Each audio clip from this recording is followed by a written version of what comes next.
Hello, and welcome back to the stream. I hope you're having a great day, evening, morning, wherever you are.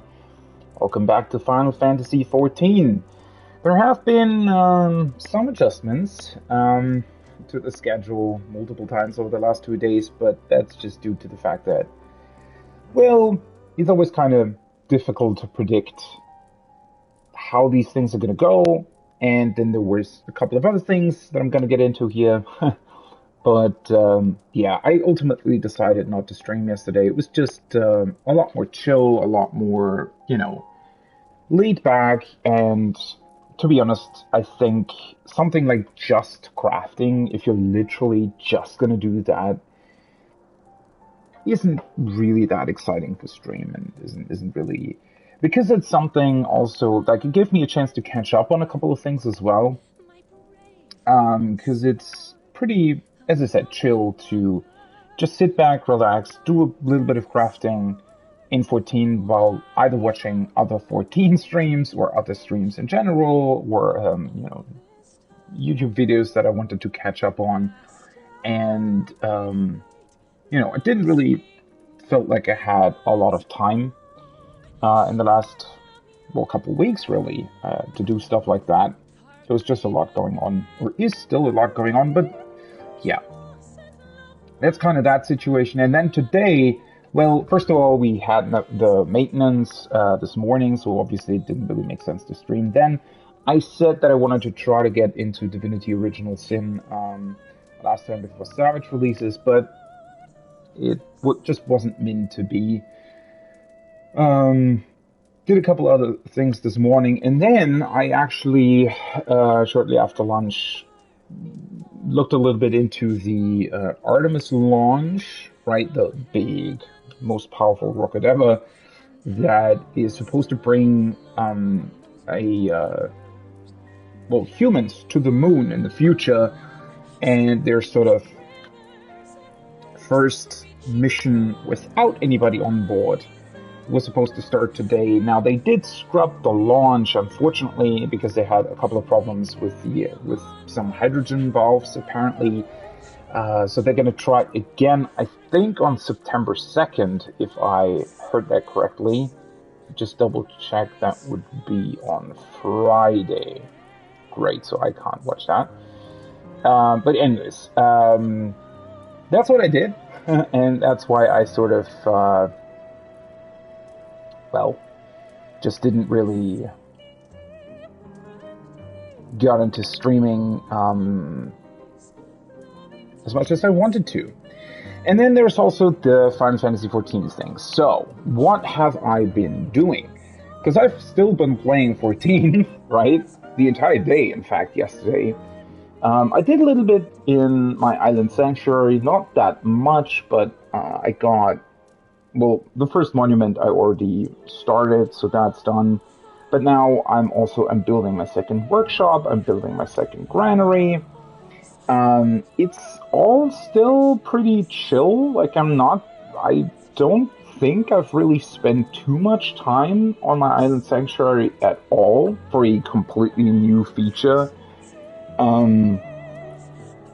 Over the last couple days, and I still feel like I made some major progress, so hopefully we're not gonna run out of things to do too quickly, because that would be kind of a shame.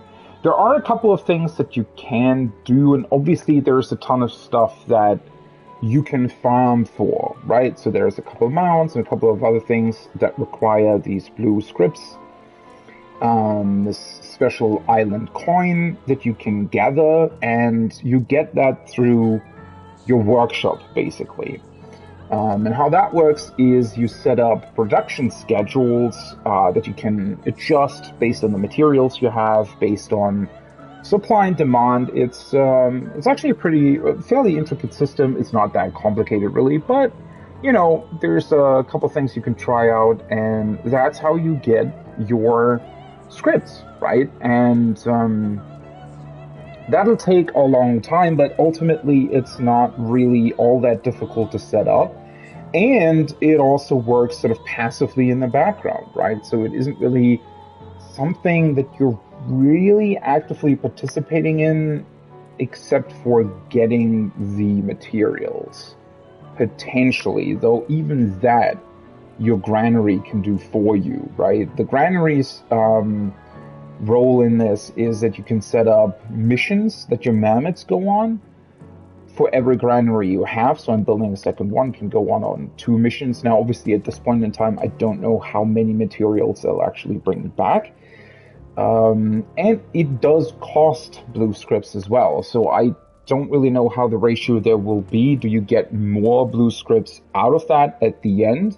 Can you sort of do everything passively by just sanding the mammoths out and then converting the gathered materials into crafted stuff to sell in order to get more blue scripts? I don't know. I feel like there's a couple of things, especially with your like animal pastures and the crops and stuff, that you probably want to gather yourself. But then again, that's also incredibly easy. Like, it's literally a thing you do for like 2 minutes every day, and then that's it, right? And very, very rarely will you maybe have to go out to gather a couple more seeds or something. But even that doesn't really take longer than 5 minutes, I feel like. So we'll see. I still like the feature in and of itself, obviously, but we'll see where it goes. And well, I'm ranked 5 out of 10, so there is definitely still a lot more that I can discover there. But yeah, that's something that I did, just casually sort of strolled through my island. The big thing, though, that I did yesterday is I crafted new tools for all of my crafters, so that's 8 of them. I crafted new tools and new gear for my gatherers. Then I had to melt that gear as well. At least, you know, it's not pentamelded, but it's melded to a certain threshold that you need in order to gather the new materials that they introduced. That took a while. I try to do that by just getting scripts, but ultimately that doesn't really make sense currently. So the weird thing is, right, that you if you just gather scripts, the purple scripts, which are the higher ranking ones, basically, those give you the new 10 materia, right? And I needed a couple of overmelts on my 10 materia, even with the new gear, in order to be able to hit the perception threshold that you need for the new materials, which is 3,600 perception, which even with the food that I had, I didn't really reach. And so, yeah, I went out, got a couple collectibles, and after sort of my 5th failed meld attempt, I said to myself, well, this seems incredibly slow, and it doesn't really seem like I'm making progress. So I ended up just buying a stack of materia. Obviously, it did cost some money, which at this point in time I already kind of made back. And that's sort of my point here, is that just gathering the new materials. And I noticed that when Endwalker launched as well, if you get a couple of plus spirit bonding things running, right? So you can get a couple passive bonuses that you can activate through certain means in order to get more spirit bonding on your gear. If you activate that and just gather the new materials, not specifically gather materia, but instead the new materials, you'll just gain a ton of materia by getting your stuff to 100% spirit bond and just extracting the materia, which is a much faster process because you're both getting materia and the materials you need for the craft that you want to do at the end of the day at the same time. So I don't really understand why scripts are that slow. That doesn't really make sense to me. In my opinion, the amount of purple scripts that you get per collectible would have to be at least 6 times as high as it is currently for it to even be worth it, right? In every other scenario, it's just more worth it to just buy a couple materia from the market board until you reach the thresholds you need, and then just gather materials as much as you want, and either sell the materials or just sell the materia that you get out of spirit bonds, because you'll make that money back in no time, right? I spent like 500,000 gil on that materia, which I already made back. So, right? And if I wanted to, I could have just sat here the entire day, gathering more materials, selling them, selling the materia, and I probably would have made even more money. Now, I'm not that interested in it, and I have a couple other things to do as well, but that's weird to me. I really don't understand why gathering collectibles is even still a thing for materia, because it just, the conversion rate doesn't make sense there. I don't know. Maybe that's really mainly for the exclusive stuff from Purple Scripts, which is the ingredients that you need for the new raid food, for example. There are a couple of ingredients that are exclusive to Purple Scripts, but then again, those are so cheap, on the other hand, that just collecting a bunch, like, right? And you don't need that much raid food because it lasts fairly long, so I don't know. It's a weird system. But that's what I did, and then at the end of the day, when I had finally gathered all the prerequisite materials, I actually crafted my caster set. And I also got, let me get into it now. Also, let me change the controller, because this is the one with the bad analog stick. So, yeah, I got my whole set. I pentamelted it as well, as you can see here, and I got a necklace from the tomes already. Now, pentamelding, I did have to buy a few 7 materia, because I only had 130 clusters or something, which barely wasn't enough, but most of the pentamelted materia was my own. Obviously now I need to get the new ones, but that won't really be a problem. As you can see, the weapon though, still the old one. I have the new crafted one, just in case, but that's the plan for now, right? Is to actually go out and get the weapon from the trial. So that's the plan for now, that's the plan for the stream. You know, I don't know how much time I want to put into that. In theory, I only need 4 kills, but on the other hand, I would rather not want to spend the totems on the weapon, because then I need more totems for the eventual mount conversion thing. Though in the past, I have to say, oh, hello. Ah, that's cool. In the past, I have to say, I usually got the mounts from what did I want to do? Oh yeah, by the way, is this a new jeans? Like, this looks, this hot pants jeans that Viera is wearing, is that the new island one? Because that looks pretty cute.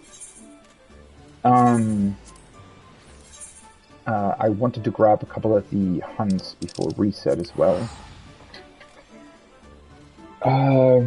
What was I saying? Yeah, so usually in the past I always got all my mounts before before I had to buy them with totems. Though, in terms of farming, like I usually, with very few exceptions, usually do the kills right when they release, right? Because why not? But I very rarely farm the trials on release. Usually I'll wait for that until they get their drop rates increased. Though then again, so we started the game at the end of Heavensward, right? So all the Heavensward and Realm Reborn mounts, obviously I did after the fact. And so they had already had their stuff increased, and those are incredibly easy to get anyways. I mean, you can literally do most of that stuff solo. At least the Realm Reborn stuff you can all do solo, so it only takes like 5 minutes or something per mount if you really want to do it. And you're on max level, obviously. The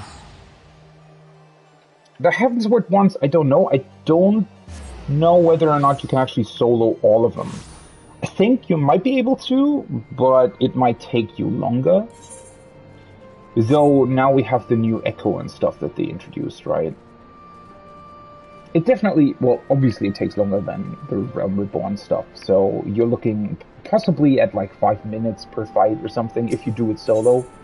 That is, but there are frequent parties in Party Finder as well that are getting those, so it really isn't a big deal. And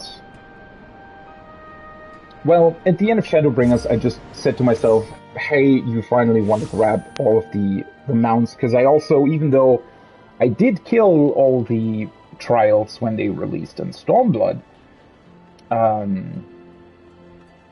but I never farmed the mounts, right? So I only had, I think, like I got one of it on accident while getting somebody else to kill or something, and I got another one from the Moogle event at some point.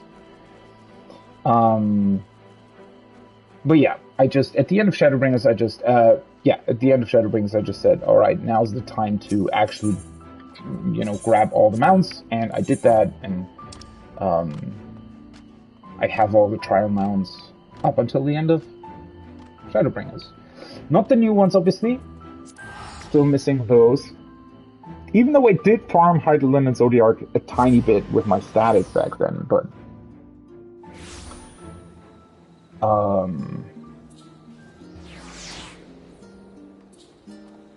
oh, right. I want to get the B rank thing.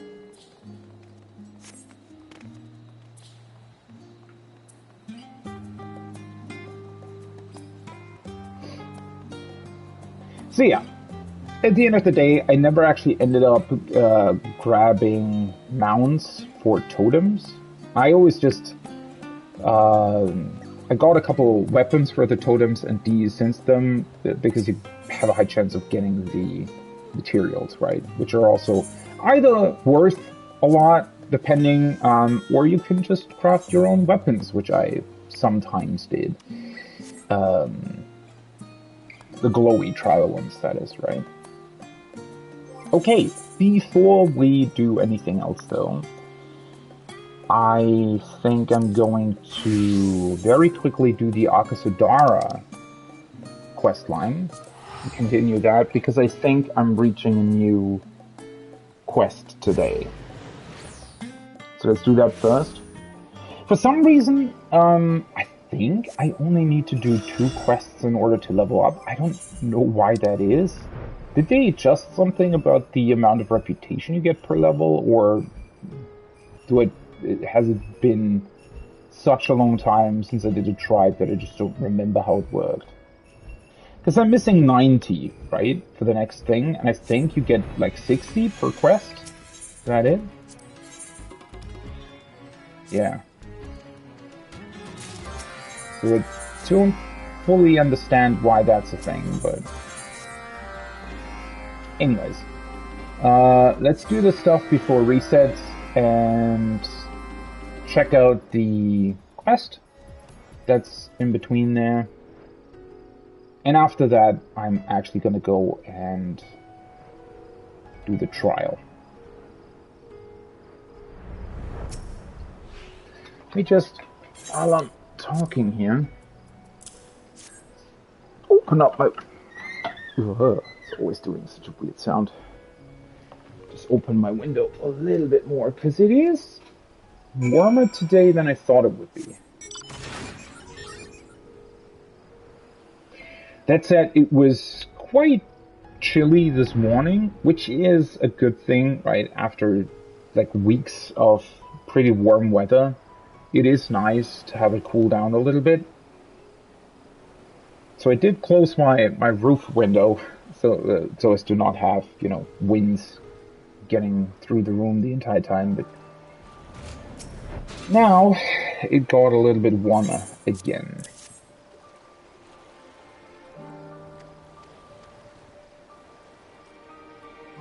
Oh yeah, by the way, in terms of the maintenance, I'm not entirely sure why they did hotfixes.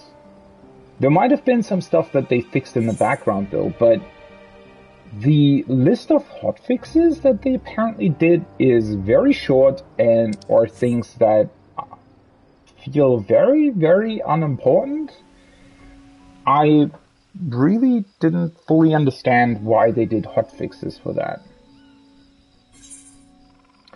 Oh, and I did see a couple of pictures on Twitter, so apparently I didn't really look into it further because I don't care, right? I'm not world racing or anything, so I just want to experience the rates blind, pretty much. But it does seem as if there are a couple of leaks or people data mining stuff. So it looks like they actually did introduce all the Savage stuff into the files with the update last week and are just sort of, flipping the switch tomorrow to get the raid up and running, which is a little bit of a shame because it potentially means that the world race will be over very, very fast this time around.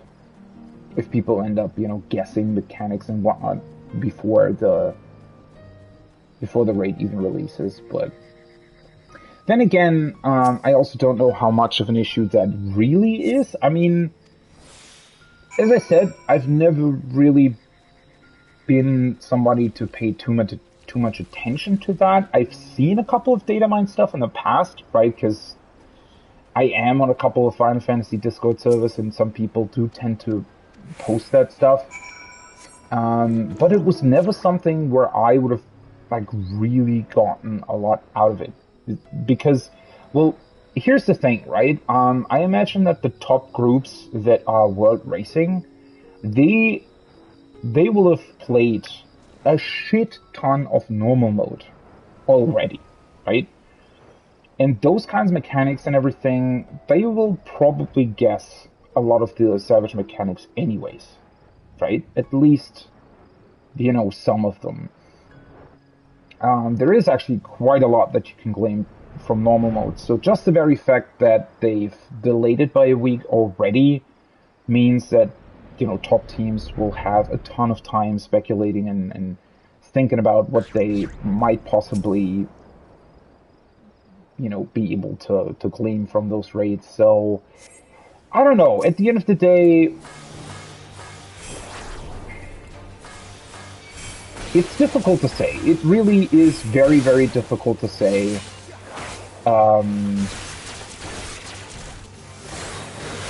Sort of just the sheer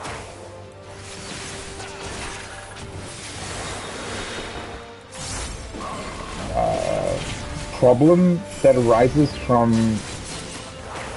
the Savage delay. Though I do think, right, if they're going to keep it this way, if they're going to keep it with having Savage be delayed, I think what they should do is just do an actual patch.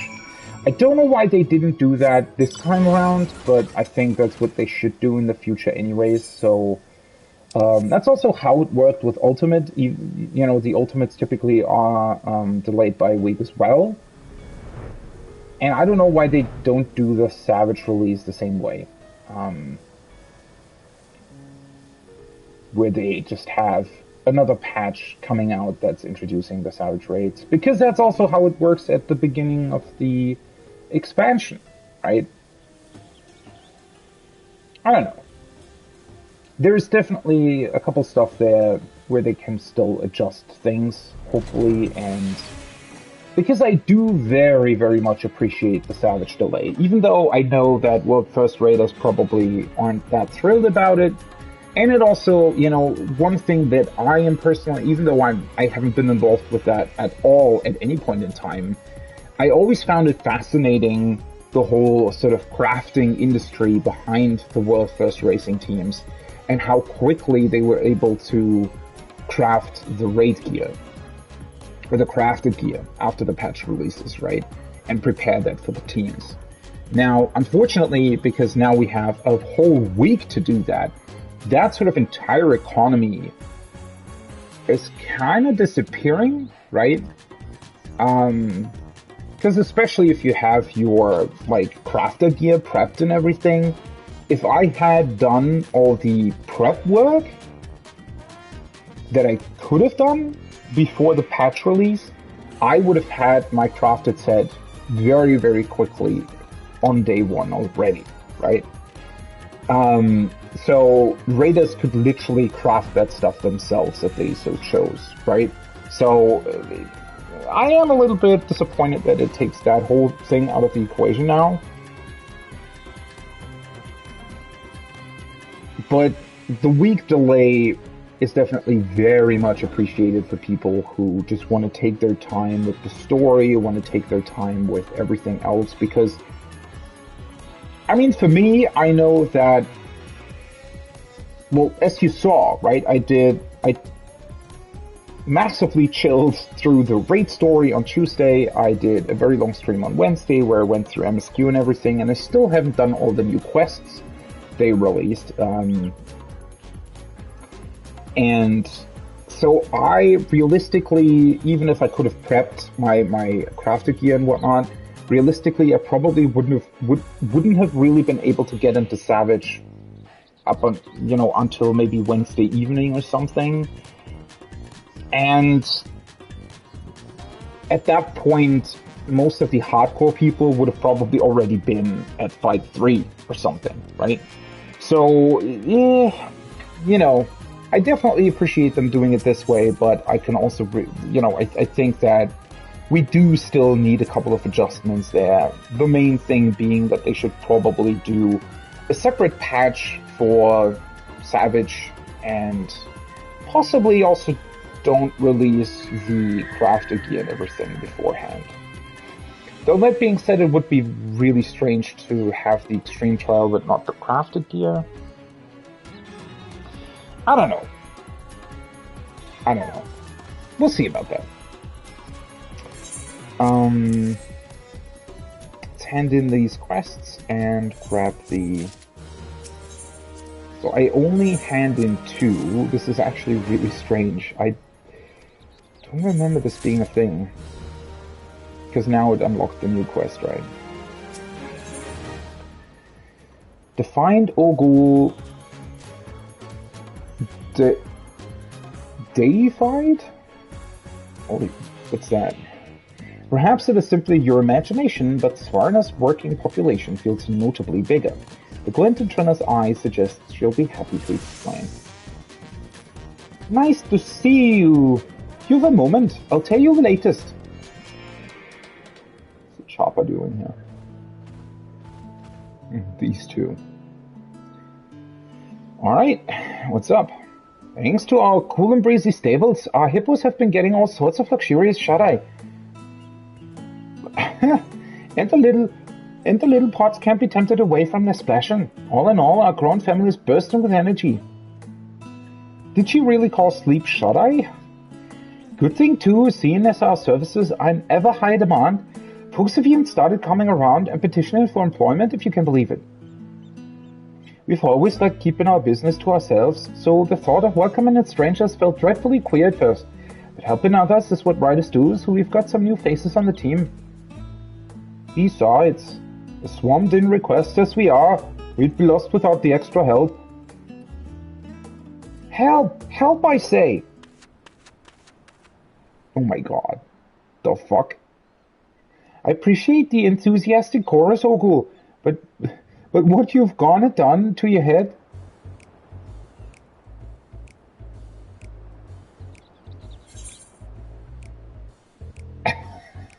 Why did she...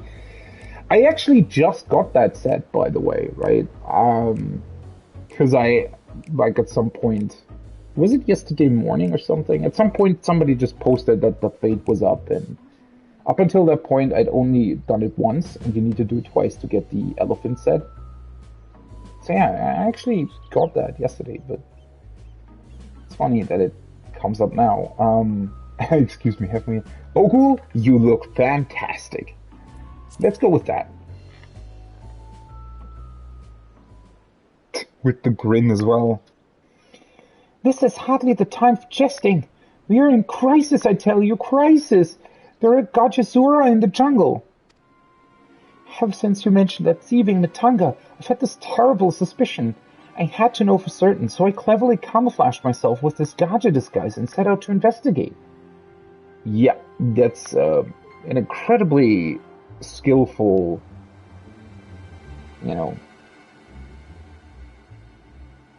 disguise you have there. That's a disguise. And ain't you sweating an awful lot? I would choose a pool of sweat over a pool of blood any day. Between the Aura and Gajazura, there can be naught but violence and requital. And there is no doubt as to what I've witnessed, the Gajazura in the flesh. The image of it shall haunt my dreams, those red eyes, the devilish armor, that cart drawn by a frothing hippo. What? A hippo cart?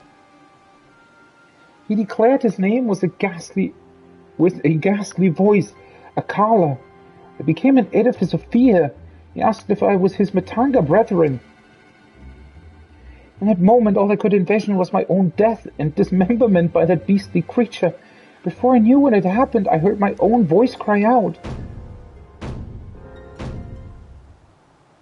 Not I am but a passing Manusia.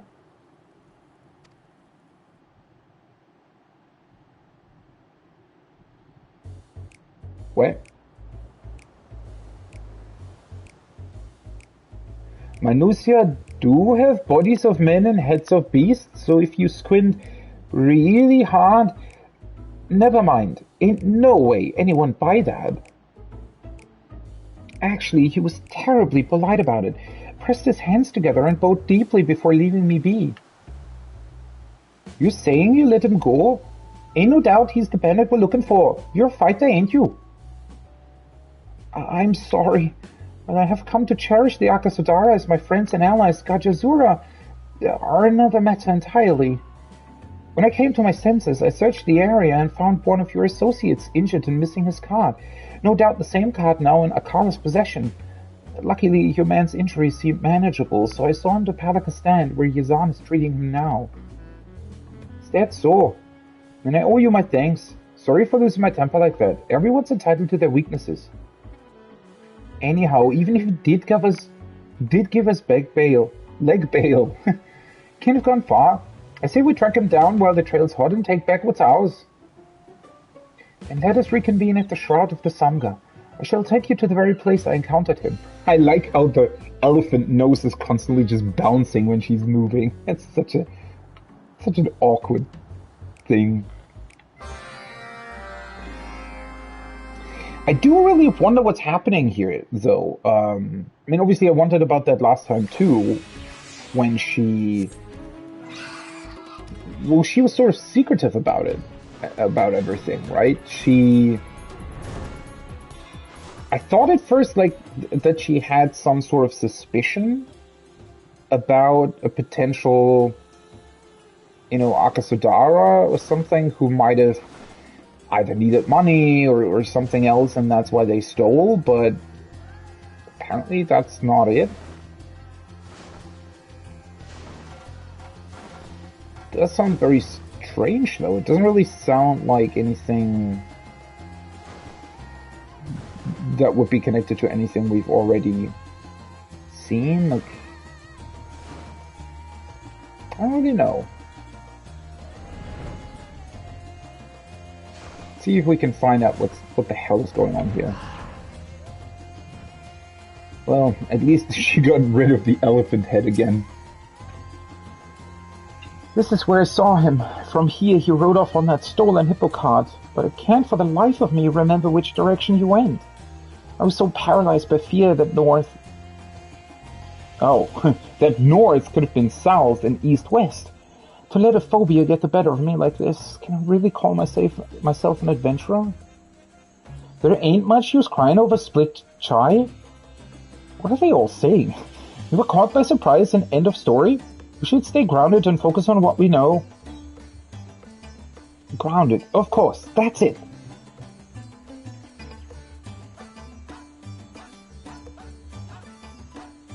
Grandmother would often say that the trail to prey begins at a hunter's feet. And look here, on the ground, beneath our feet, wheel tracks, departing in a southwesterly fashion. Wouldn't there be all kinds of wheel tracks here now that the hippo riders are out and about all the time? I say we divide our efforts to preclude any Gajazura trickery. I shall accompany Trina as her guard, while you survey the area for hidden villainy. I'm counting on you. Okay.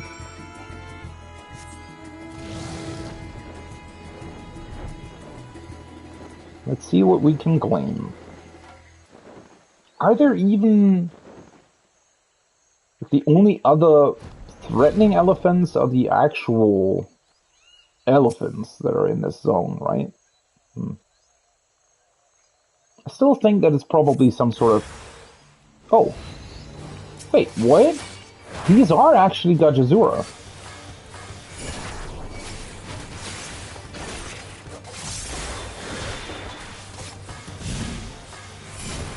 Oh, that's actually not what I wanted to do.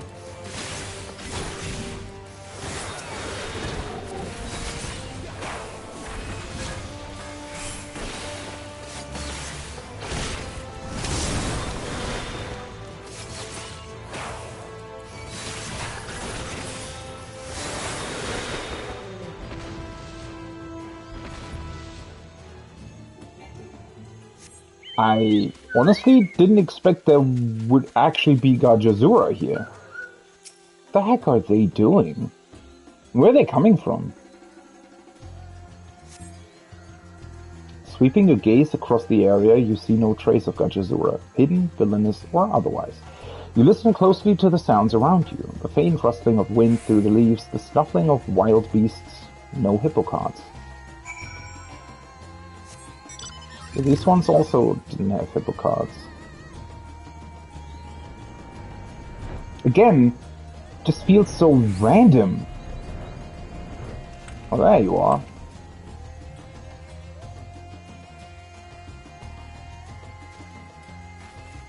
They actually do look very threatening, don't they? What is happening here?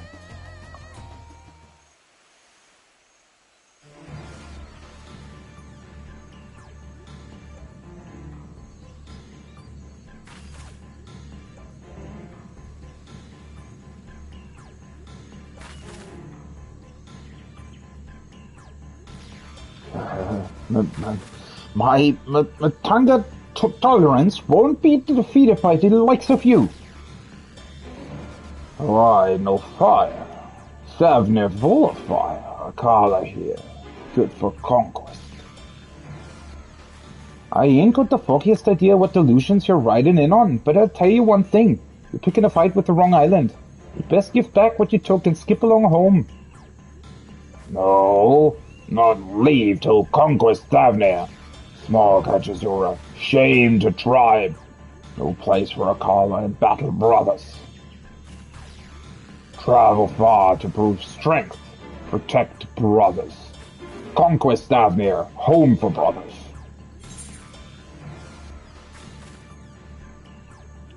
We won't stand by and let you conquer Savnir. What the how did they come up with this? Like, obviously they wouldn't be able to just conquer this. Yield silence. Kala no fight today. Battle brothers must eat medicine. See your reasoning, but you ain't got no right to involve my hippo. Let him go. Now. Your food, good taste. Wagon, good ride. Good for battle brothers. Soon your home conquest for Akala. Remember.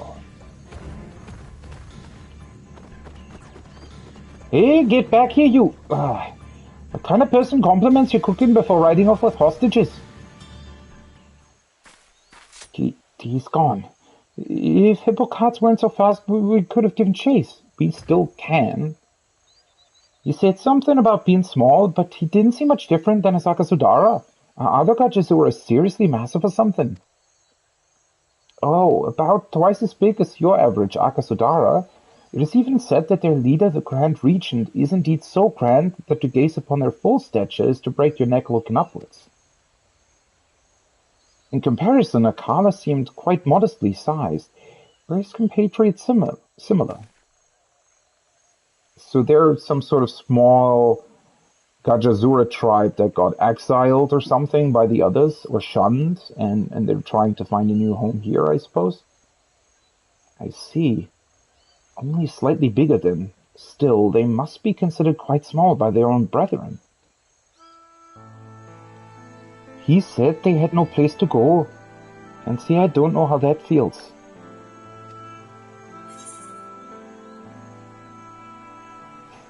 Didn't seem very open to negotiations.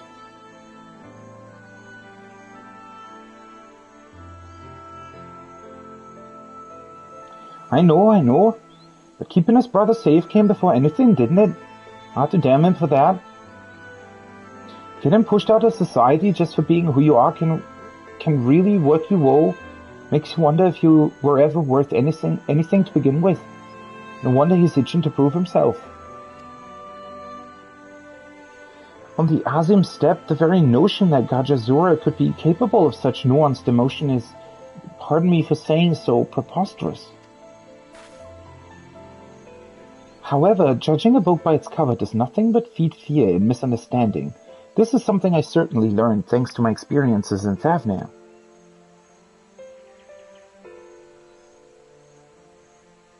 You've got to judge others by their actions. Of course, so far, Akala's mostly injured my associates, stolen my property, and kidnapped my hippo, but still... yeah, this really doesn't sound that good way to put it all together, right? Back in Vanaspati, we lived in a small village, pretty cut off from the rest of the island. People had their opinions of you, and it was no easy thing changing anyone's mind. I remember butting heads with the other villagers to and again, what? With the other villagers to and again, over how they treated us. Even made plans to leave town without a hippo to my name once. So I think I might know how Akala's feeling, if only a little. Yeah, but honestly, I really don't know if we'd be able to convince him to change. Now let us brace ourselves with some adventuring fundamentals. Review the information at hand. The bandit responsible for the assault of the hippo rider, theft of personal property, and kidnapping of an innocent hippo is the Gajazura called Akala. According to him, he and his compatriots are here to conquer Thavnair so as to prove themselves to their fellows and secure a home of their own. Akala also seems to have taken a fancy to our cards, which means he's got good taste, but it also means that Swan is high on his list to conquer. That actually sounds really strange. If I rallied my people and had you two there to back us up, we could probably put down Akala and his crew full stop, but I'd rather it not come to blows. I'm not going soft or nothing, but causing a hurly-burly don't exactly right any wrongs. I want to talk with the others and see if we can't figure out a way to do this civilly. Settling matters peacefully should also put you on the right side of the Radiant host. I shall be sure to relay your plight to them in a most sympathetic fashion. Now I shall away to Palakistan to check in on your ailing associate. Once he feels well enough to travel, I will send him along. I'd like your input on our strategy. I'll head back to Swana first to round up the others.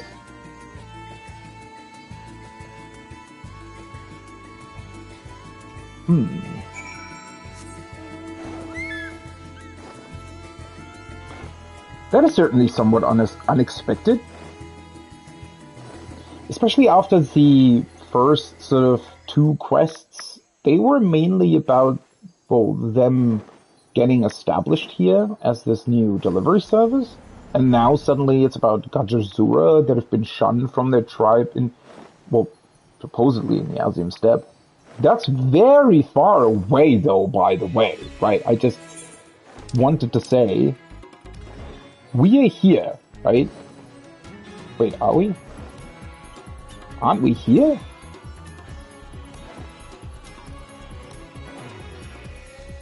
Well, this doesn't really...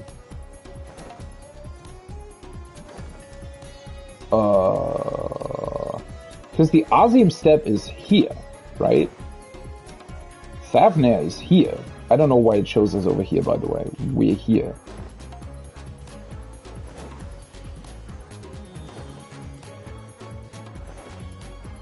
That's not exactly close, right?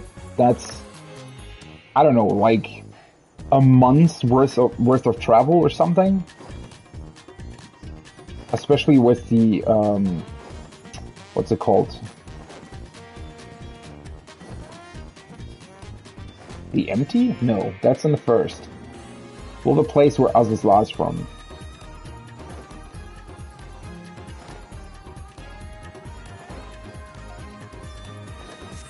I don't know, it's all quite strange. What the hell is this quest? Oh. Some relic or something.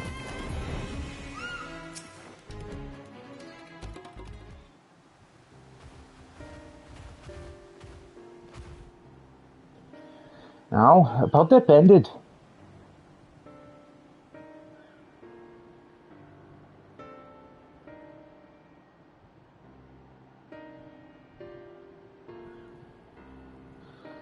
Not only does he biff an innocent courier, he vanishes with our hippo. When I'm through turning that scamper to paste, he'll wish he were turmeric. Turmeric? Normally, I tend to the pestle with pleasure, Gaza. Things ain't so simple. After all, in another lifetime, us and Akala might have been brothers. I agree with the boss. Don't feel right pushing around someone who's been through the same thing we have. Still, when that bastard swindled his way into our sweet hippo's art is bringing me to tears faster than Maru and his damned onions. Since when do our hippos trust the likes of Gachazura anyway? Well, so many jobs taking us hither and yon, our hippos gotten used to all sorts of different folk. Even Akala's just one in a crowd. Makes you think, if he can learn to ride a cart, anyone can. Anyone and everyone, I should say. Why not? We gather people here like you and Oku, you know, adventurers, and when a job comes in, we send them out on their own hippo carts. Having a crew of strong arms hanging around the place gives us the advantage, just in case Akala ever decides to pay us a visit. That's actually a pretty clever twist. But they don't all have to be brawlers neither. Say we've got some alchemists. We can send them anywhere on the island to take care of injuries. The right deed for any need sort of thing. There will be refreshments, I trust. Opening an adventurer's guild, are we? Why not? Stop by, have a drink, hear what work's available. I think I'm onto something here if I do say so myself. If I can get a link pearl connection going with Kankana, that'd be even better. We could give each other moment-to-moment updates. You know what? This is actually really clever, because in the past, most beast tribes, I would say, are typically sort of yourself doing their work, right? So it's always specifically, I mean, it's like most of the stories in 14 are about you, right? You're the warrior of light. But other people are running around the place because obviously other players are their own warriors of lights, right? So I always appreciate when there's an explanation for others being around. I mean, obviously one of the most brilliant things they've ever done is Azim's invocation, right? And the fact that Grahatia summoned other adventurers from other realms to help us against Hades, because suddenly it actually makes sense that other warriors of light would be there with us, right? That was such an incredibly clever twist. And it was actually absolutely awesome when it happened the first time. But this is also a very clever explanation, because this actually explains now why other players are coming in to the very same place you are and doing similar missions. It's because they specifically set it up to be that way. It's really, really cool. I always enjoy that when they sort of work the fact that it's an MMO into these kinds of quests, because it's not easy to do, honestly.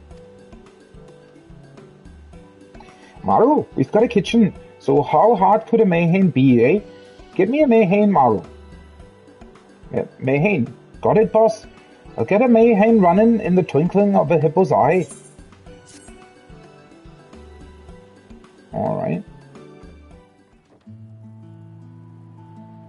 Oh, is that already the last building? Cool. Man, all these buildings look so absolutely just insanely comfortable, right? You just literally want to go there and eat there. Thanks to the efforts of Maro and the others, Swana has a new Mayhain.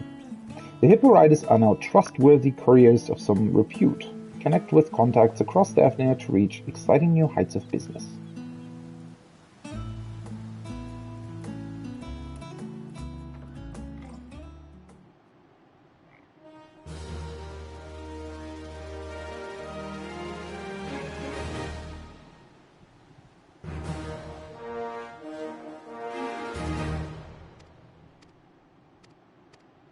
So I think this is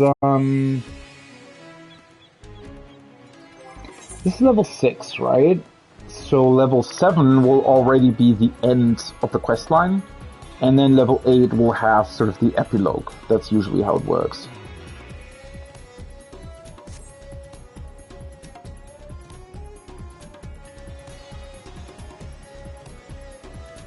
People are taking pictures there. Huh. I mean, why not? It's a cozy place. Huh. Looks pretty awesome, doesn't it? Just munching on, what is that, a fish?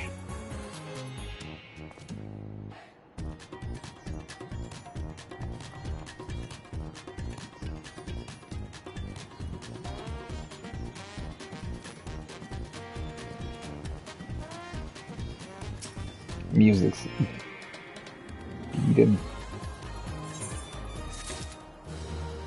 Alright, 3 new quests.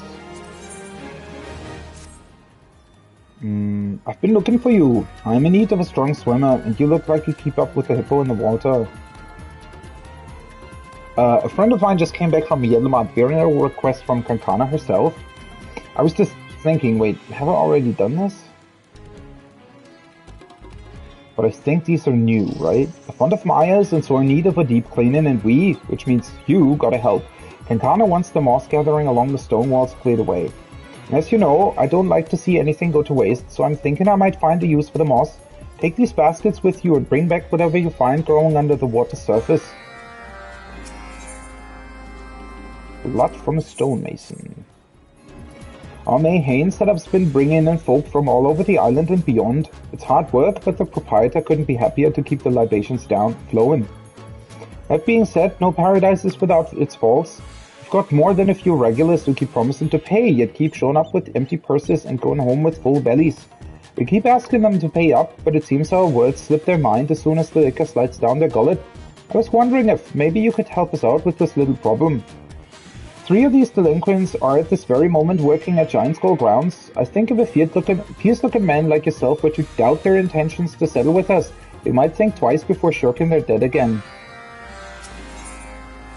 So now we're collecting money for them, right? A radiant delivery. There you are. We've need of a stout pair of legs and a strong back for a delivery, and you came springing to mind. The Radiant host commissioned a major delivery, and while the hippos hauled the supplies quick enough, we ain't got enough help offloading them. You up for a bit of exercise?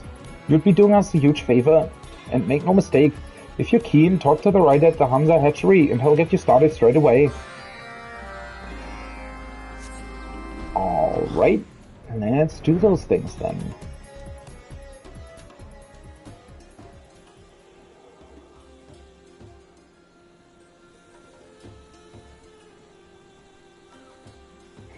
One thing that I actually still find somewhat strange about this map is that empty island over there, right? I mean, I get that the tower just disappeared, and I get that, well, there wouldn't be much below it maybe, but I don't know, it looks a bit strange, doesn't it? Just a weird, rocky, empty island off the coast with nothing on it. I feel like in the past they had cleverer ways of coming up with, sort of uses for those old backgrounds and whatnot. Ah, so you're the help that Morrow sent word about, eh? Lucky you. We've just unloaded the carts, and all that's left is to bring them to their destination. See that great tent over there? Take this crate over to the Radiant host, quartermaster waiting inside, and the job will be done. I'll be right behind you with the rest of the crates. Wait, so is this another one of those quests where you have 3 minutes to deliver the crate and it's actually just 50 meters? That's kind of strange. I guess I didn't want these quests to be as long as they were previously, but... I take it those are the supplies we requisitioned. Requisitioned. Is that how you pronounce that? I feel like I'm drunk saying that. Apologies for the bulk. I can tell by the sweat in your brow that carrying them here was no easy feat. It appears the other rider will be along soon with the rest of the crates, so you can go ahead and thank Maru for another job well done.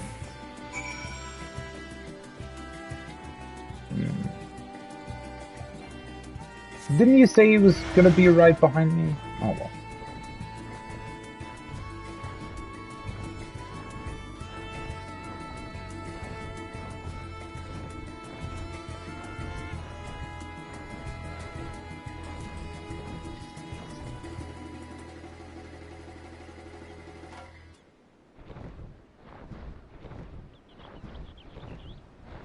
Let's see where these guys are that don't want to pay.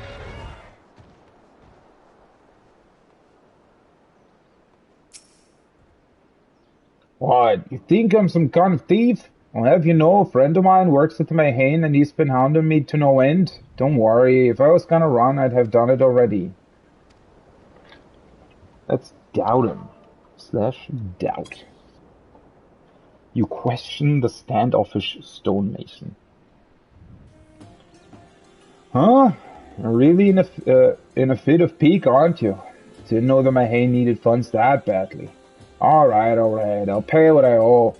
Don't know what I'd do with my evenings if I couldn't spend them at the Mayhain. You go ahead and tell Maru I'll be along with his money within the bell. See, why not just do that straight away? I mean, it's gonna come to bite you in the ass eventually.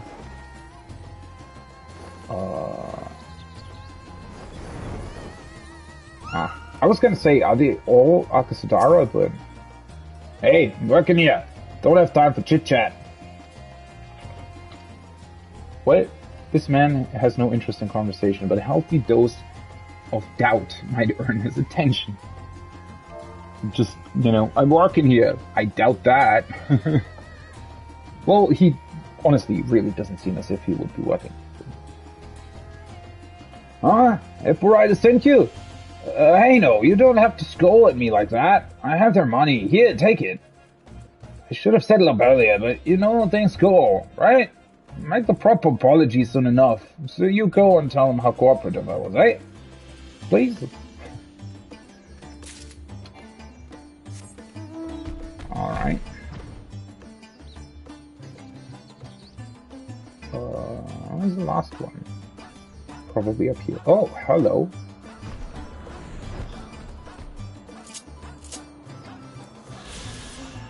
Sightseeing log entry 22, the Giant Skull Grounds. I thought I had already gotten one here. Maybe there are two different ones? Quarried here by the wagon load, the purple straked stone known as Giant Skull is one of Daphne's most coveted exports. Incredibly dense and possessed of high ethereal conductivity, it is prized not only as a building material but also as a component in the crafting of unyielding arms and armor, and the brewing of alchemical concoctions.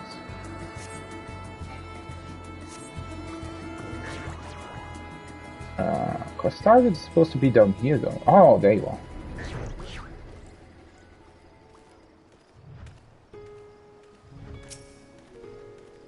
Excuse me, mister. As you can see, I'm quite busy.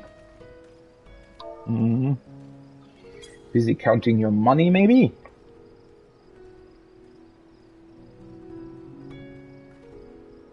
What? You said I owe how much? I'm embarrassed to say, but I'm always 4 sheets to the wind by the time I settle the bill.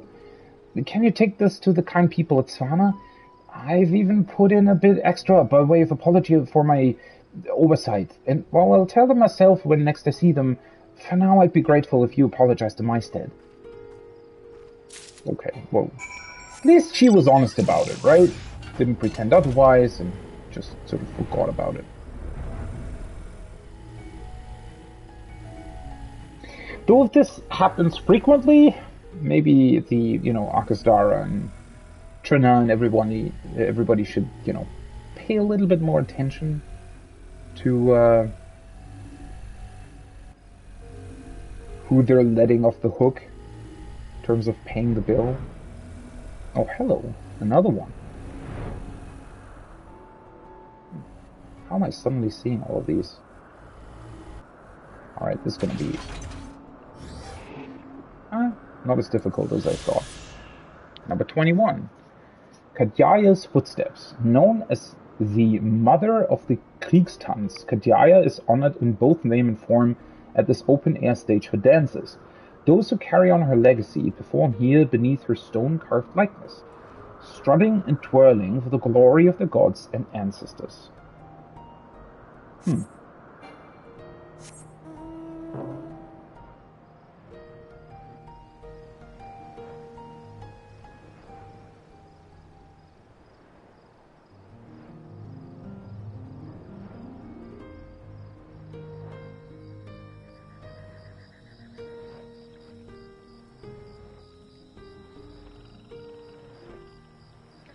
Somehow this looks pretty peaceful now, right? Considering what happened here during the main quest. Which was all kinds of fucked up.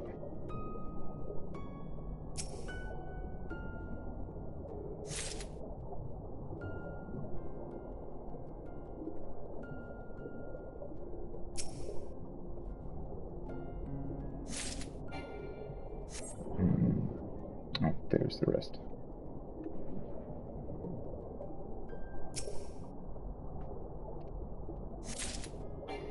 Wonder if this little bit of moss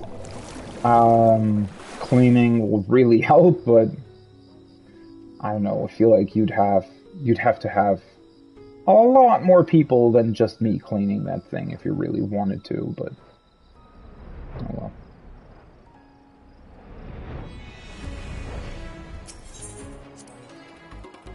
Looking as dry as it was baking in the sun, did you manage to get at the moss? Ah, good. I was worried you'd take one look at the waters and think better of your choices. I'll let Kankana know that the temple should be looking a bit more pristine. With that green water in there, I don't know if you can even see moss that's below the water surface, but alright. As luck would have it, hippos go mad for this moss. And it don't hurt that it provides them with all the nutrients a grown pot needs. Well, how about a bite? Huh, I'm just kidding. I know you've got much more refined tastes. Maybe you can indulge him with this bit of coin. I even know a service that offers fast, fresh grub delivered right to you. That's true. Who the fuck was that guy? Did you see that? Anyways. I hope there wasn't any trouble. They can be sure surly with a few drinks in them. They are good-natured in the daylight, or so I hope. They kind of are. Well, you're still plenty persuasive, it seems. Truth be told, more than a few of the quarries coming to the Mayhain to blow off steam of friends and relatives of the good folk helping us out here in Svana. In the interest of maintaining good relations, I never pestered them overmuch, but now I'm coming to realize that some just can't help taking a mom if you give him an I'll have a talk with the proprietor about how we should deal with this problem in the future. I'm thinking we'll be needing a solution sooner rather than later. Thanks for your help. I was gonna say, you probably wanna, prevent that from happening again. Guessing the supplies made it without a hitch. Another job well done, but I ain't never doubted you.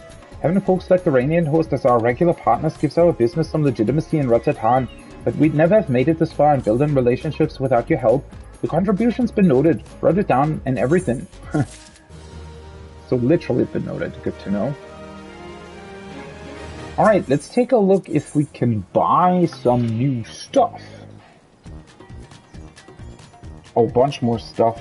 So I already have this one. We can get the other two as well.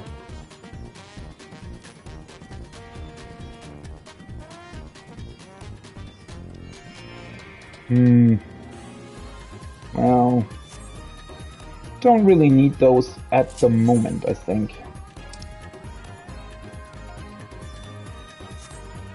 Alright. That is done. So let us... Where's a good place to hang out? Do I need to... Is there something else that I could do?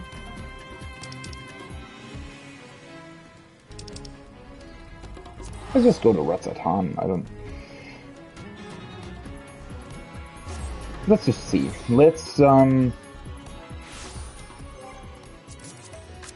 take a look at Party Finder and see if I can find a couple parties. Hopefully I still remember the fight. I mean, I literally just cleared it on Thursday, but still. On search, high and duty, Storm's Crown Extreme, objective, no objective, set to current job, conditions duty complete. That's what I'm looking for. What? Wait, weren't there literally a couple of duty complete on blasting stack north? What the fuck is blasting stack north? Aren't these duty complete? Oh, wait. No. Huh? Shouldn't they have been displayed when I filtered? Storm's Crown Extreme. Objective none.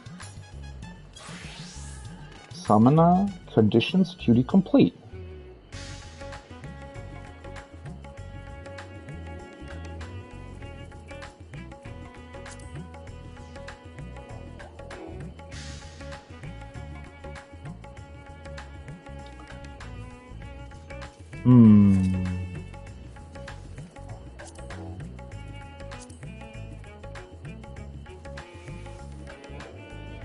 Huh.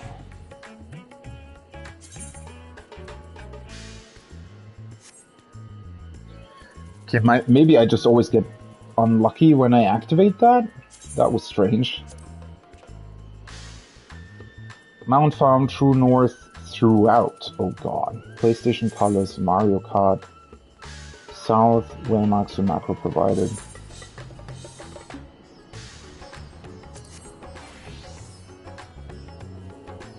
Oh, was there a summoner already in there? Oh, somebody just joined. It's unfortunate. There really aren't that many, so I kind of thought that maybe today there would be a couple more parties, but the party finder is kind of empty, honestly. I don't know. I mean, that's probably also because a lot of people are already doing it, but... Why? By the way, how the fuck did people come up to do this fight True North? I don't understand. It's much, much easier doing this fight Boss Relative.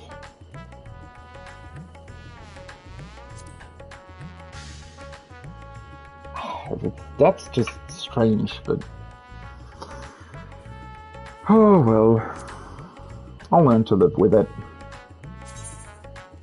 Let's join these guys then and just wait.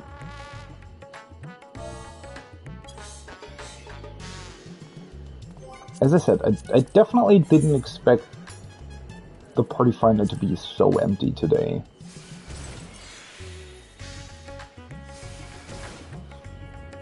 A couple people are still doing Unreal though. So in theory, if I were to get the weapon real quick, maybe I could do that today as well.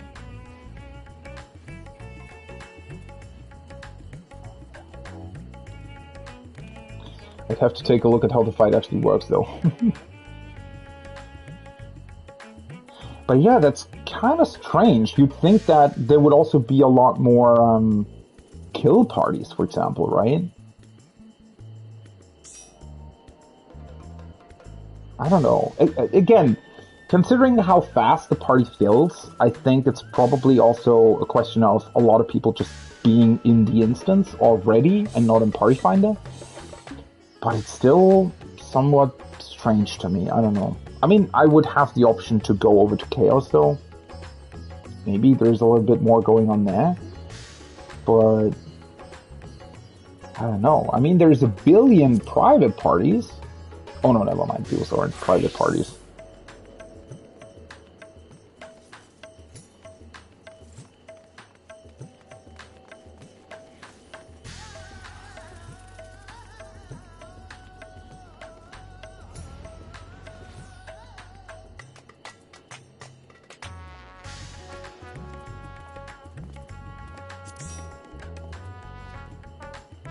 Bunch of people doing the old stuff as well.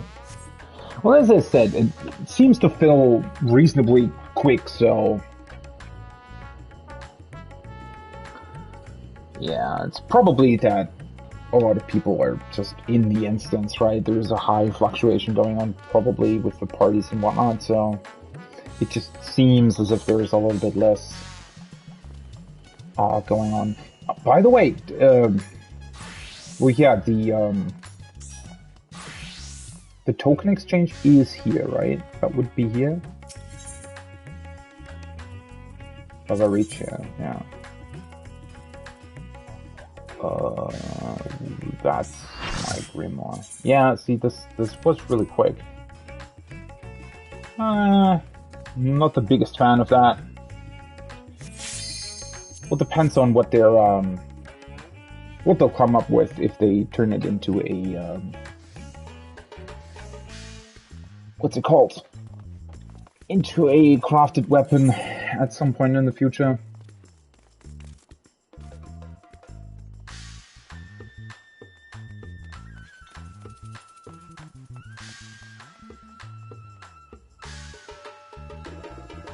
See if I still remember everything. It wasn't overly complicated, but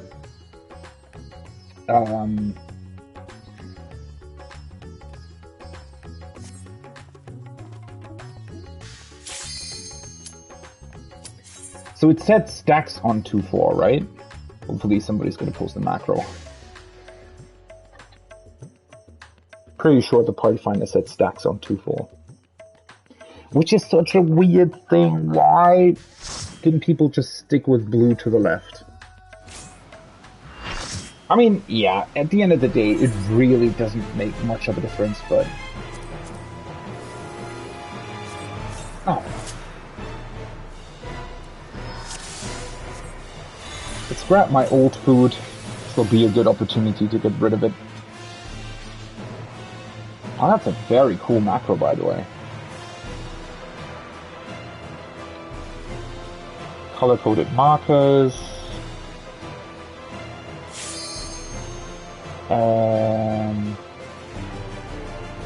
Stacks on 2.4, yeah. Stacks south, otherwise. Lala heal team. Oh, I'm R2, okay. So I'm on 2. I'm on 2 on... I'm on 2.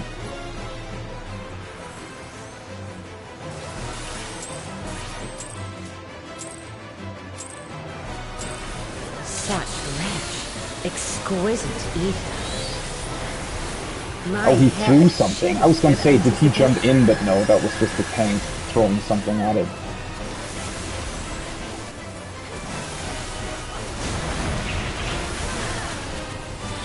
Let's see if I remember where I did all my rotations and whatnot. Not that it's really difficult, but... Oh, no, God.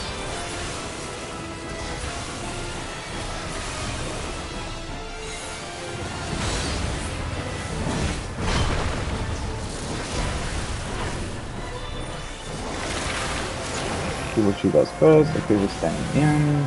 I'm on 2. Try this.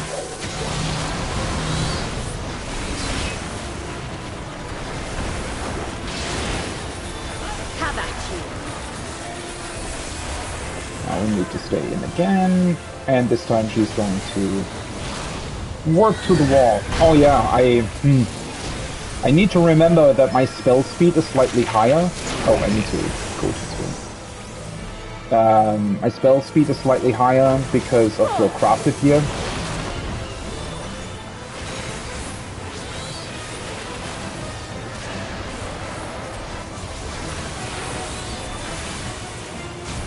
He's gonna do the tank buster next, right? Yeah. This is still so weird to me. Being a melee in this particular situation would probably feel pretty awful, considering how long she just stays at the wall. My locks are as the wind. Oh, I usually just summon Titan, I think. Oh well. Okay, 2-4. That's on 2-4, so this is strong me. and free.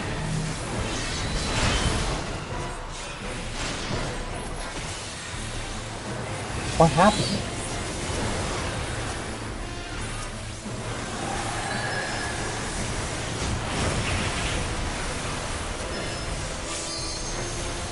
I'm dying! You've done well to last this long. But the battle has only just I begun. thought people were on 4-2. At least that's what it looked like. Let's actually copy the macro, by the way. It's a really good macro.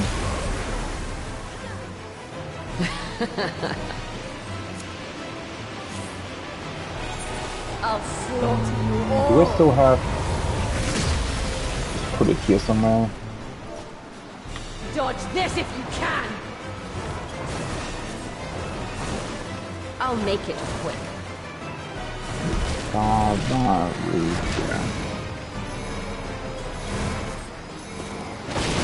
Obviously I need to go through that and actually, you know, adjust it and whatnot, but at least I have it.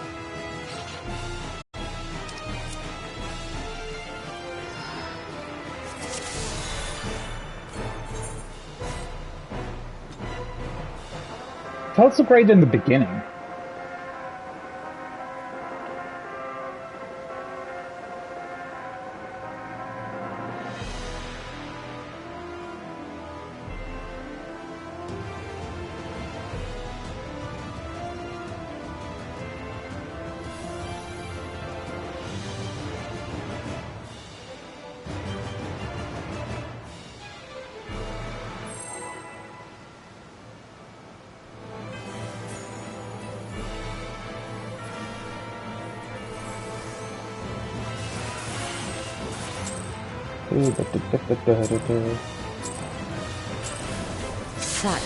Honestly, the music is growing on me a little bit. It's still not...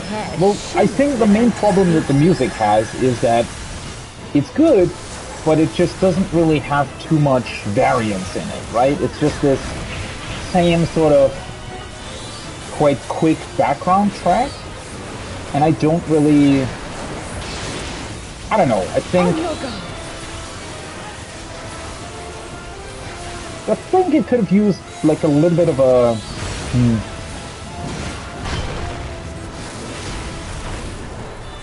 Just a tiny bit more of a varied structure. Oh, I always forget that I need to go to 2. For the entire kill groups and whatnot that I was in, I was always in the 1 stack. Not that it matters overly much, but...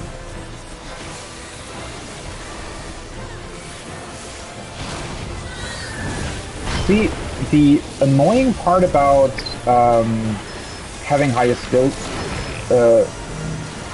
speed on Summoner is just that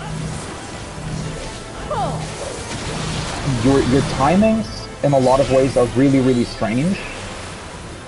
Like your energy drain comes back up just when your GCD is, you know, complete, right?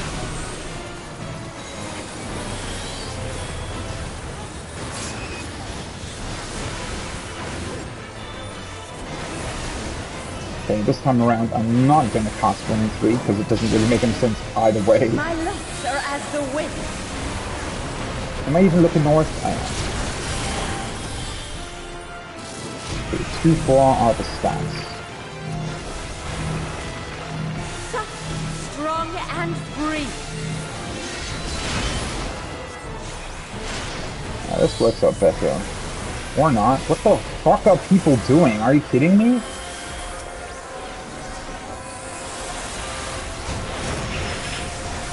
Is it so hard to stack? Like, it's literally just stacking. I completely forgot my fucking buff because of that. To last this long. Oh yeah, go out. I almost forgot about that.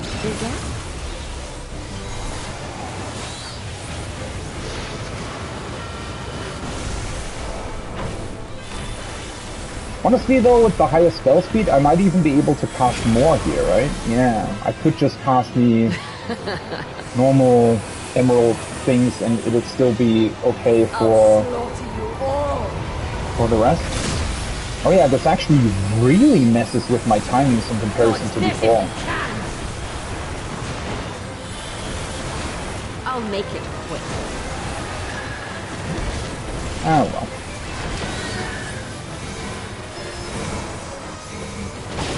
does not stand next to the tank. And now it's middle and I'm on 2, correct?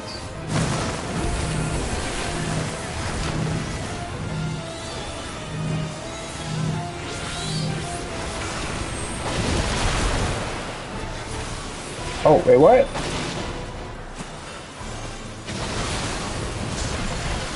I was gonna say, I'm supposed to stack with the main tank. Know your place.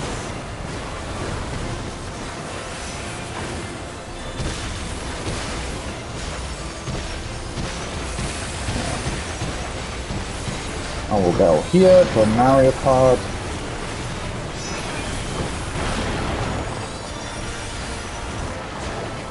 Oh god.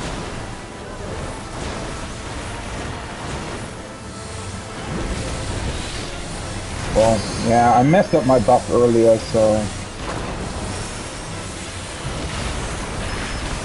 This is really strange with the different...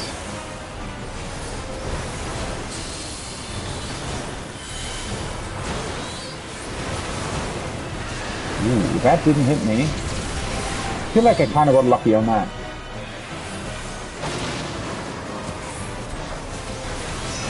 Which way do I go?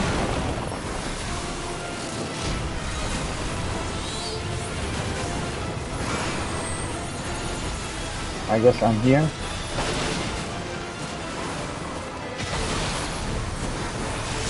Don't underestimate me. Get up the healer so the other guy can heal.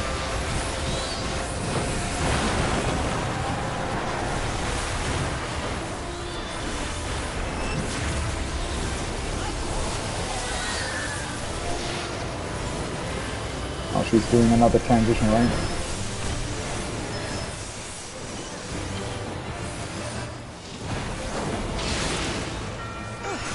A fair wind blows.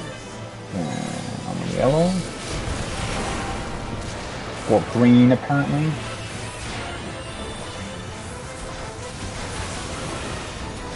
Right, DPS go counterclockwise, correct? Have at you. Maybe? Honestly, not too sure about that.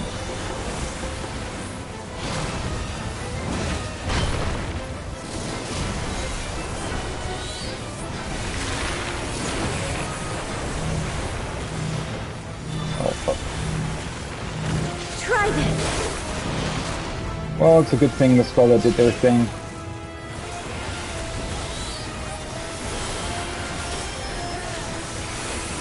Honestly, the fight feels a little bit speedier with higher spell speed. For some reason, you constantly feel like you need to do something. My buff's completely misaligned. Oh well.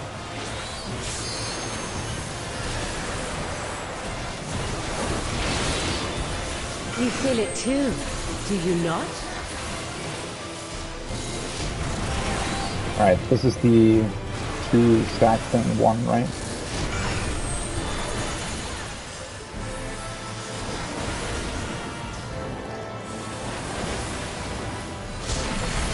On your guard.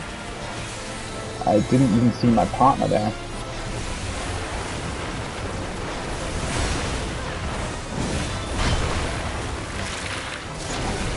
And now she's stacking here.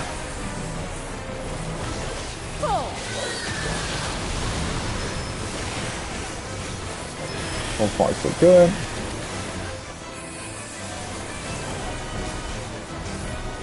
At least the good thing is, with people already having better gear and whatnot, you know, it's really not an issue if people die like that at some point. I don't even know. We're pretty good now. I don't even understand how we had so much trouble with the first stack, honestly. I guess people are just used to other timings or something. There will be nothing left of you. Nothing. You can't escape the storm. Alright, she's doing her knuckle thing again, right? And then we have to run around and then get to our position where I need to sprint. Yeah. So I need to go to 2.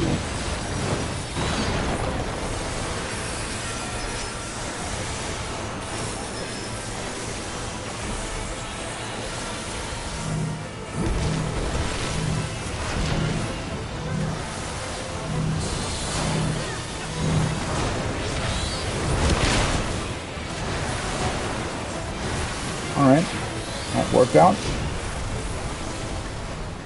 God, I hate her billion different AoEs in this phase. Bullshit. Be gone from my sight. Yeah, did forget about that knockback. Fuck. I couldn't have even really... I guess the AoE goes off after the knockback or something?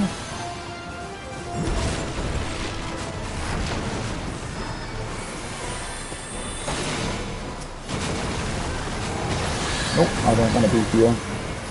Oh, fuck. How is that so difficult to see?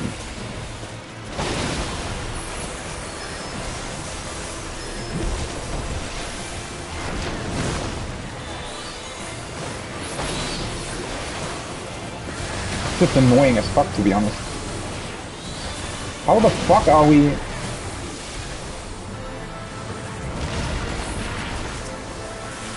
Nope, I don't even have... Insolence.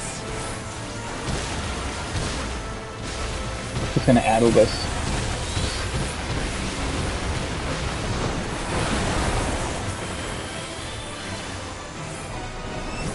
See if I can grab the healer. Nope, of course not. Fucking hell. Are you kidding me?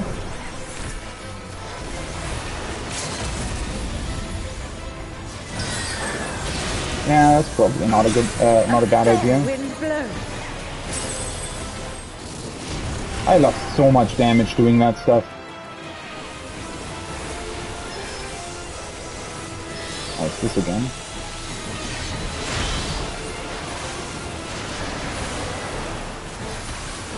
Have at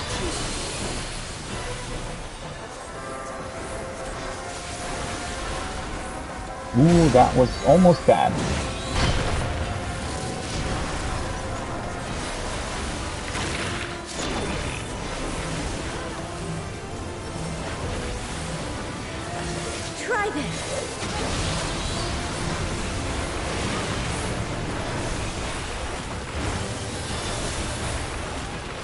Well, it was somewhat chaotic, but I think we'll get the kill. I don't know when her enrage is, to be honest. The time for play is over. Oh, is it this one? You won't my Fuck. alive. Really? Oh, that was unfortunate.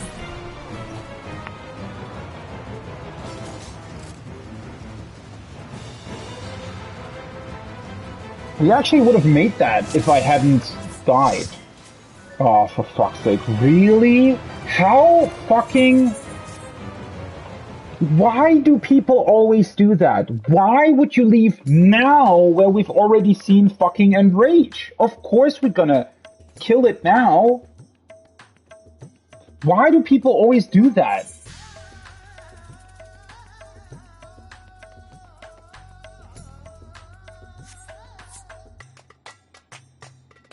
I don't understand. I just don't get it. Right? At least get the kill and then change parties.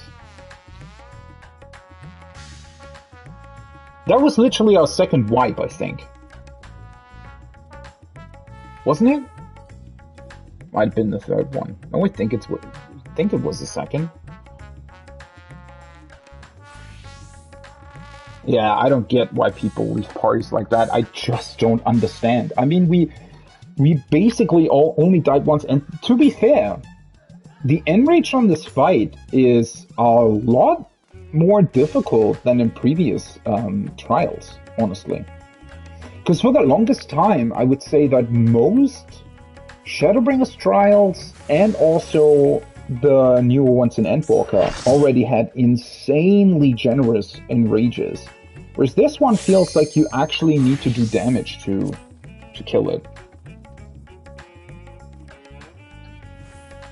But yeah, I still don't understand. Like, if you get to 1% enrage with, I don't know, 8, 10 deaths on this fight in the second pull, why would you leave the party exactly?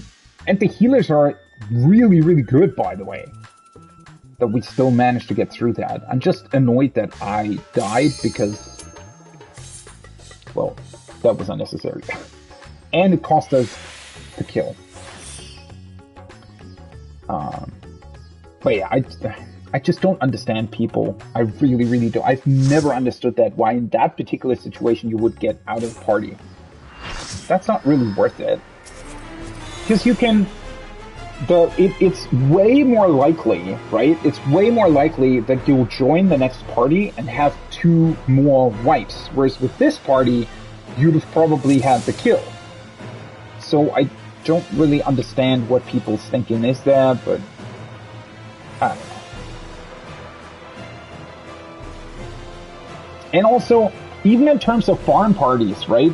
And that's sort of the biggest argument against that, is that even in terms of farm parties, very, very rarely will you get a party that sticks together for more than maybe 5 runs at the most, and that would already be a lot, right? And when a trial is just released, typically parties stay together in the same configuration only for like 3 kills, maybe tops, right? So every 3 kills, you're already looking at least another 2 or 3 new people that could potentially wipe you, or that don't know the fight as well, or that don't deal as much damage, or... yeah, let's stick with archery. Sure. I forgot that the Machines was the new one. So yeah, you eventually, very, very quickly end up in a party anyways, where you have to adjust to one another new, right? And have to be, or you can just potentially have people in the party that kill you as well, right? Or that just aren't able to get through the fight and whatnot. So it's not very intelligent to swap parties that quickly, because there isn't really any point to it. Because the likelihood of joining another party that has the same kind of problems is way higher than joining a party that can do the stuff more effectively or efficiently, right? Which is why I don't understand these people. I just don't. I've never done that, and I've still always had my PF successes, right? I've never once failed anything in PF if I've really set my mind on it and really wanted to, clear it. Eventually you'll clear it. If you really put in, obviously in PF you put in more time than in, than if you have a static. That's obvious, right? Because you have new people that you have to adjust to and whatnot, and potentially other strats or other positions and all those kinds of things. So obviously it's easier with your own party, but aside from that,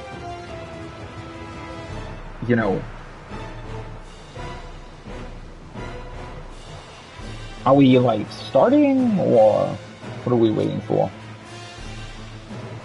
What is that glamour, by the way?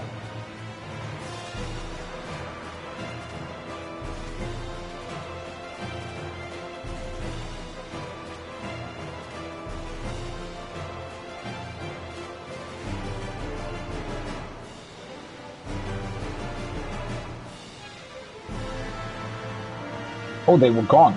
Oh, they literally said be right back. Ah, I didn't see it because they posted it right before the macro. Alright, let's do this.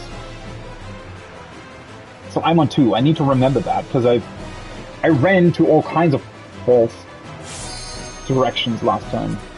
Not that it really was an issue, because I adjusted quickly enough, and thankfully the Scholar did use their, whatever that sprint buff is called, which is still insanely powerful, by the way.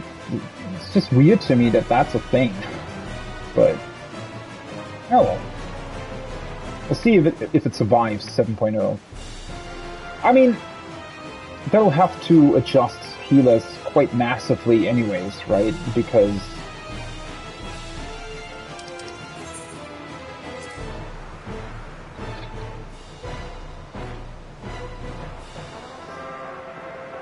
why are they targets to ignore? Oh, is it for the stack later on? That's actually quite clever. Makes way more sense. Because I was going to say, right, the macro actually requires you, for the later stacks, So it says tank stacks with healer and damage dealer with damage dealer.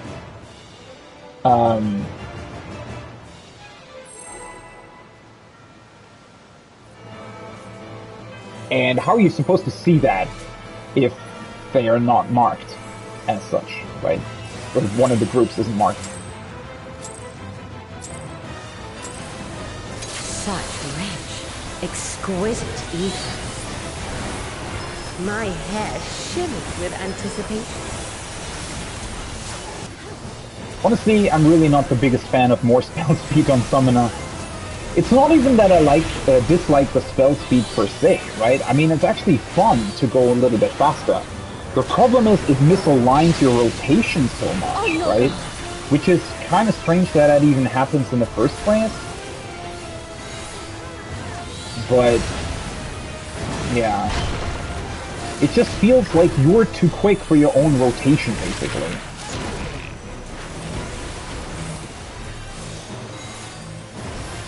Try this.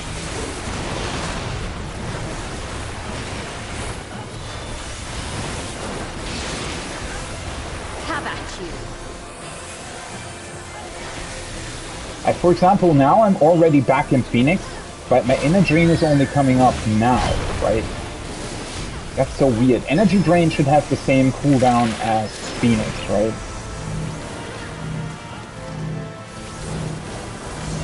I don't know.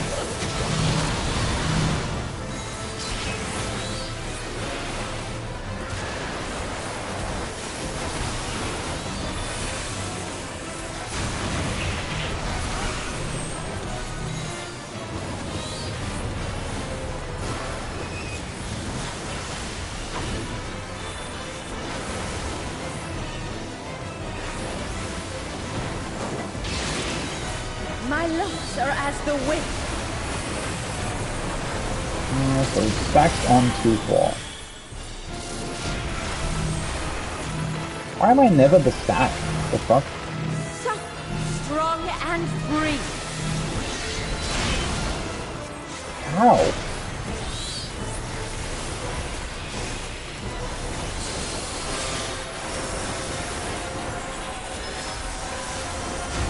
How did only one person die to that, by the way? I was really expecting another person to die as well, because, well, how else would they You've done well. survive? Or maybe it was a tank or something? But the battle has only just begun. Okay, so now I should be able to pass the Ruby Ride thing. Hopefully, and then Ruin 3. Oh wait, I get another? How much faster am I? What? I really didn't expect to be so fast. Yeah, it misaligns everything with your energy drain and your buff though. That's really, really annoying. Like, look at how much faster my Phoenix comes up compared to I'll make it when energy drain would be ready.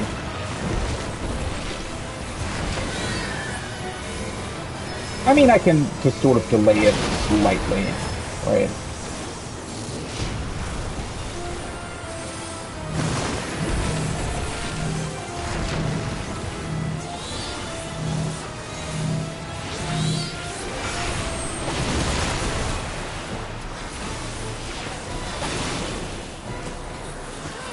Why are they always running to, like, different...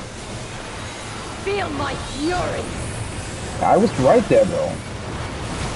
Know your place.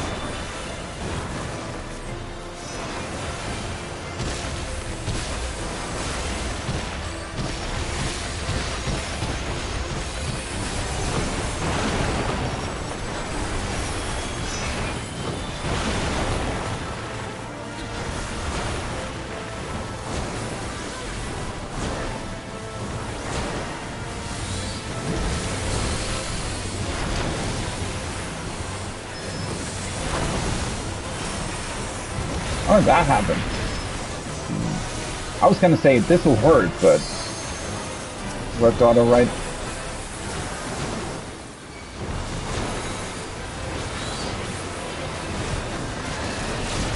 Oh no! That's so annoying.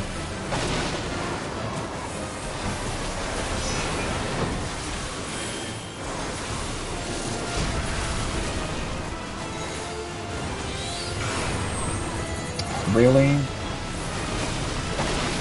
Ah, for fuck's sake. What? The what? Don't underestimate me. The...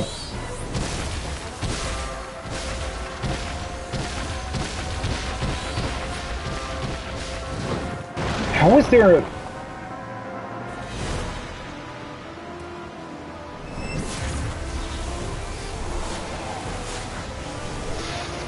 I feel like that was my bad, but how the fuck was there a third person in our...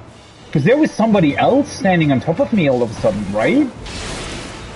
Did I see that correctly? A fair wind blows. I feel like somebody else just stood on top of me and then... Oh, that section is so damn annoying. Because everything's random, right? So you can't... So... Well, I guess I can summon Titan and keep if... No, but that doesn't work either, because then I would have to be an Ifrit when we have to stack, and I can't rush in.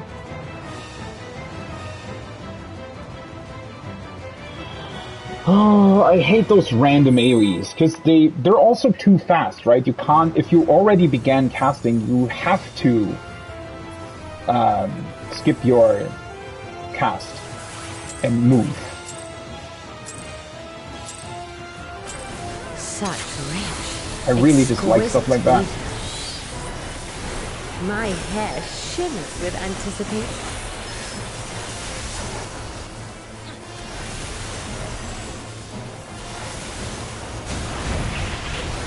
Alright. Let's just play it safe this time around. It's really, you know, as long as I don't die, why would my damage matter, right? On your guard.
I thought the other tank was gonna get the tank buster, but apparently not.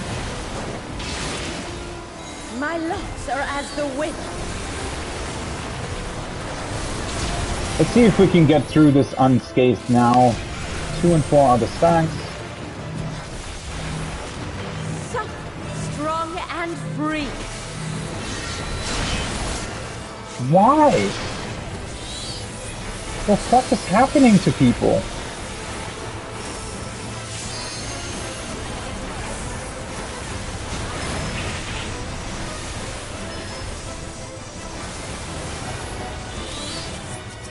How did I... What the fuck was that?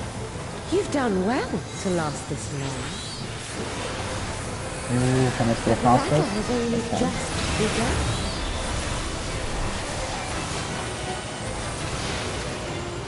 Yeah, I don't understand how people are still messing that up.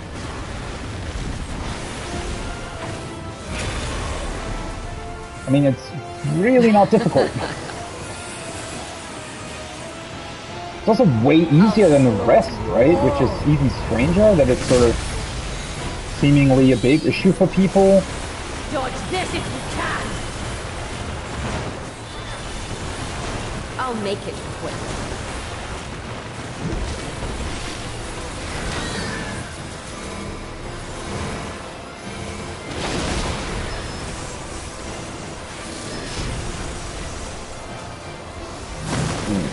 Turn my camera around. I almost didn't see that I was looking the other way.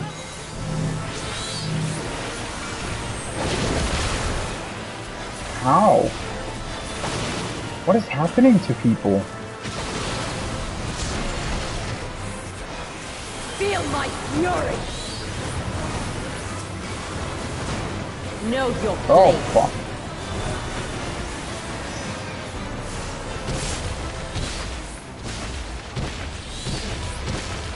How are people dying there? Oh, like, right? How are we dying at the easy parts?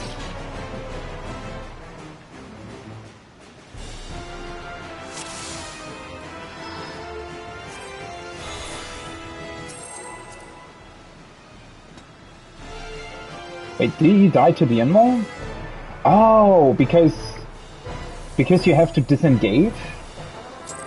But aren't you still healing yourself even if you do your ranged attack? Or is that not how it works? Exquisite even. Because I thought that Dark Knight can mostly heal themselves now, but maybe you need to do your combo in order to do that? I actually never thought about that if you can also do the ranged attack. I thought it was just attacking in general.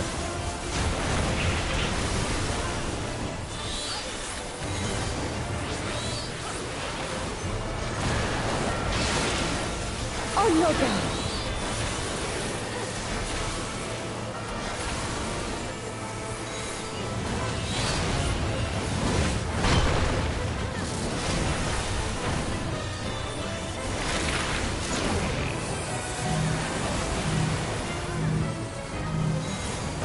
Try this.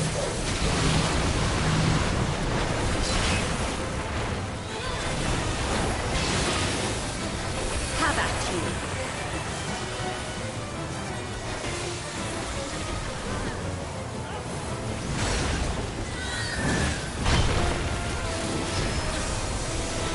Now we have stacks over here.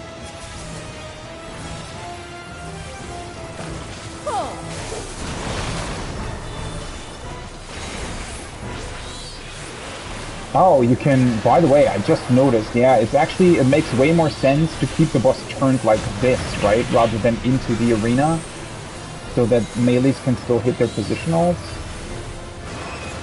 It's really not a big deal, but I just noticed.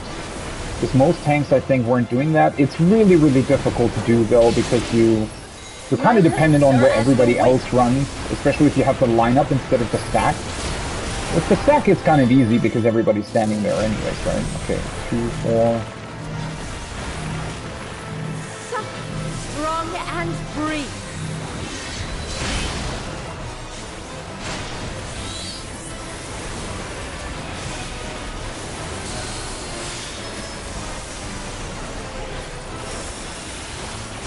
Still hate how I have to slightly delay my buff there. I don't know if I have to, but I think it works out better this way. You've done well to last this long. But the battle has only just begun. I just wanted to have my weapon. Yeah, I'm not gonna get to Sephiroth today, and I really hate that I'm delaying the Unreal again. But, I don't know, it's just such, as I said, right, I really dislike that the Unreal is something you have to do weekly, instead of something that you can just farm whenever you want. Dodge this if you can! I'll make it quick.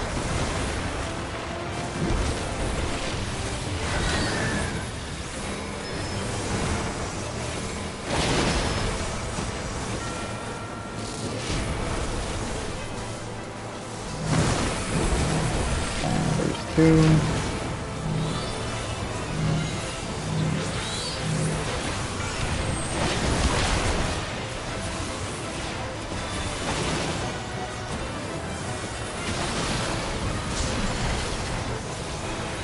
Feel my fury! Ah! Ooh, that was...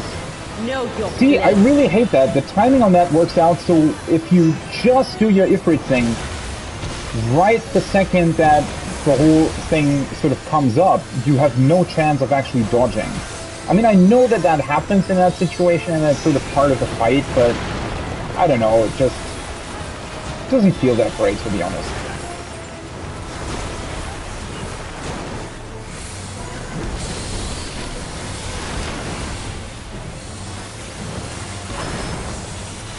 Also, the knockback, you can very easily accidentally stand in that, I feel like.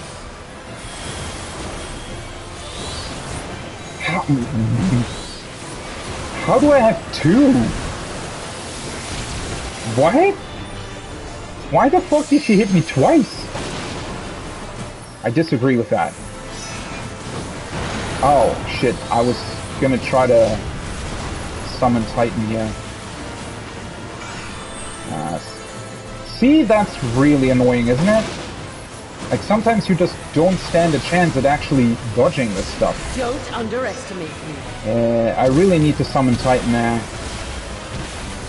Ooh, let's grab the tank real quick.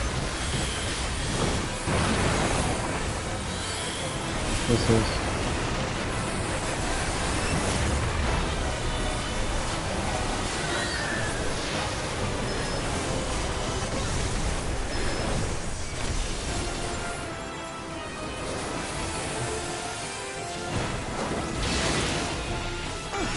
A fair wind blows. Okay, purple this time around. At least we got through it better than last time.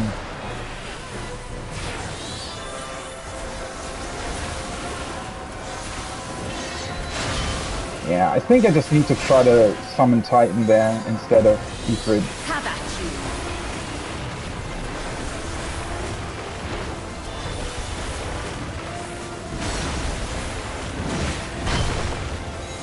This is also going to be strange now.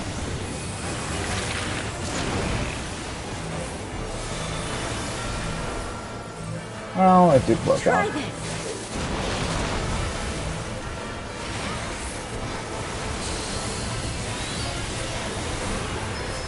I feel like all my stuff is so delayed, right?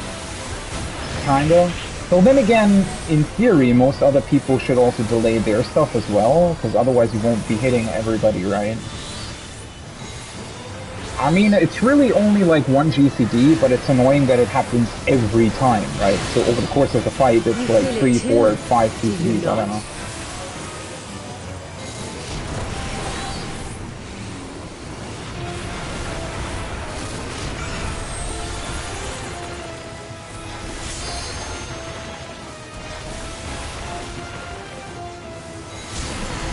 On your guard. Stand in. I think now we have to stay in as well. And on all markers. Fall.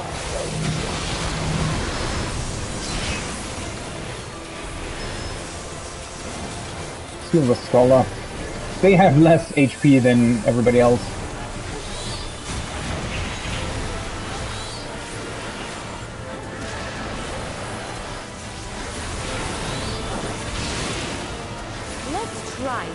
Yeah, I can already see this being really annoying for me, to having to adjust to different spell speeds once Savage starts. There will be nothing left of you. Nothing. Was she gonna do the knuckles again? No. It was this way. Yeah, I really don't understand. In that other transition, it feels like I actually had 2 of these colors? Didn't know that could happen. Maybe that's what tripped me up from time to time? I found that Bahamut's way too early.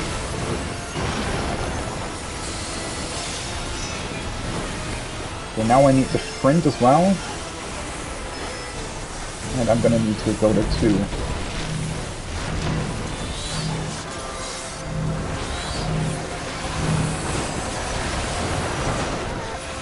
Yeah, that's so much bullshit, but you can...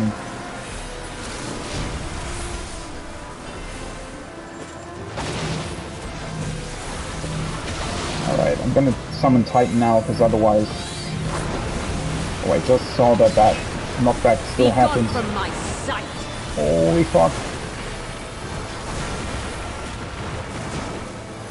So much going on. Now she's doing all her crazy business again, right?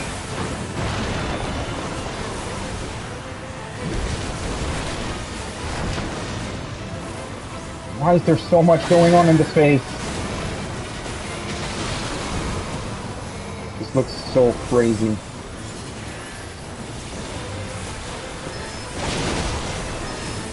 Oh, we get the stack now as well? Come on.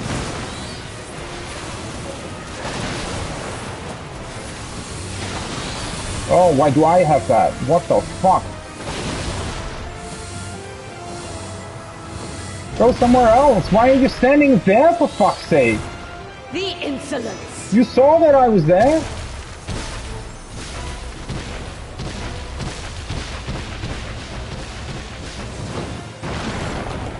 LB, LB, LB.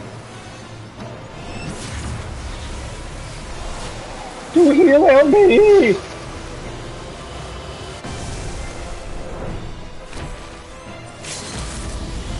Why aren't you doing that right away? That was so unnecessary. A fair wind blows.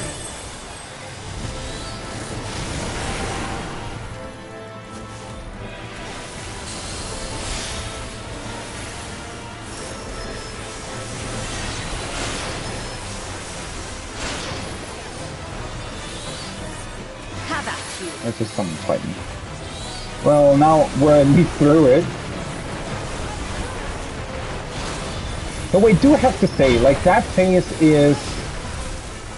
I don't know, it's just so unnecessarily annoying with all the AoEs that are going on.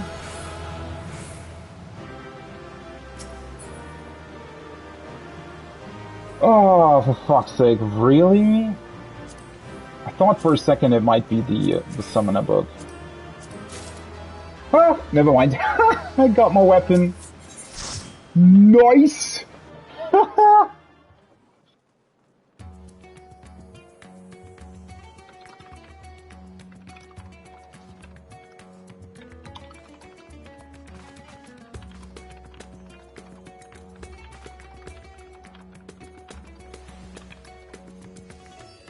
Well, what did I say about not doing Sephiroth today? Maybe I actually do have time to do it. I mean, in theory, I have. It's just...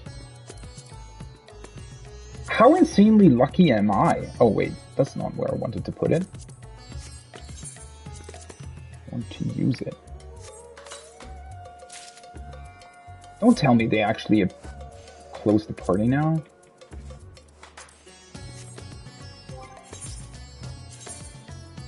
Boom. Nice. All prepped for Savage. Let's actually meld it as well. What's that? Direct hit, right? Should still have 2. I kept 2 anyways. Yeah. Let's stay in the party a little bit longer though. I like the Scholar. I don't know what they were doing there with the frickin' thing with the heal LB. I don't know why they took so long to use that. Maybe they had that not on their hotbar or something. Yeah, he is looking fine though for tomorrow. Perfect. Well, maybe I can get another coffer so that I can, I don't know, put that on Black Mage or something for expert roulette.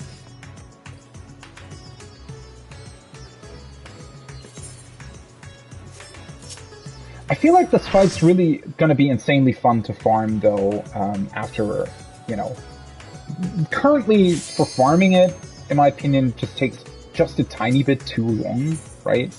It's sort of this, I don't know, it is a little bit drawn out at the end, though arguably that only really happens if a lot of people die somewhere in between, right? Typically, I mean, in this particular case, she didn't even face change again at the end, right? So I guess we were quite far away from the actual Enrage then? At least by a minute, right? Dun, dun, dun, dun. Also, the good thing is, in theory, it should actually fill my causality stones. How many do you get per kill? Didn't it say something about that?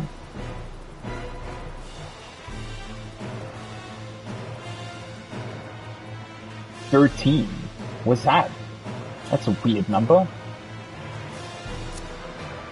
No white circle? What the fuck's a white circle? I've never seen a white circle in this game. What? Nothing for Tangle? Still the same machine as this just was, right? So we don't need to adjust positions.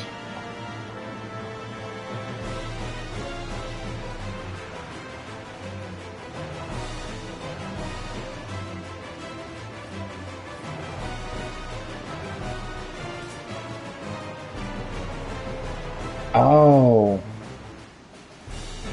Yeah, for the stack.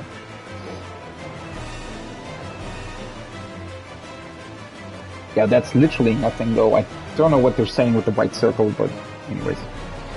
Hopefully I will be able to provide a little bit more damage even now, with the Grimoire, right?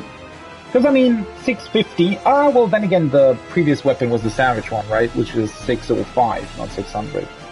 I forgot about that. But still 10 item levels in the weapon. That, you know, makes a tangible difference. Tangible. You get it? Get it? Anyways.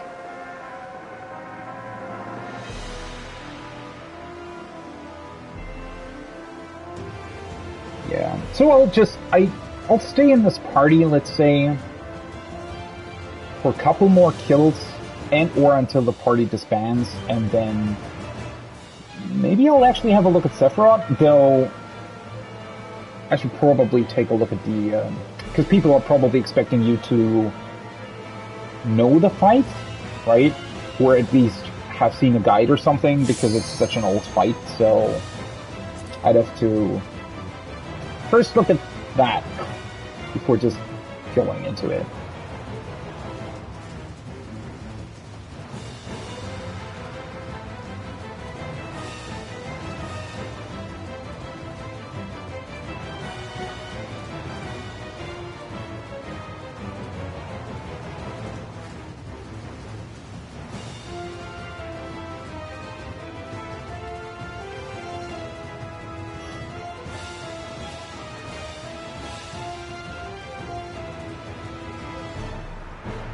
Yeah, to be honest, greeting in this fight really isn't advisable. I feel like, even on Summoner, which is a fairly simple job now, you have so many times where it's literally almost impossible to do your long casts if you don't want to die, or, you know, be insanely risky with the stuff you're doing. Exquisite ether. My hair shimmers with anticipation.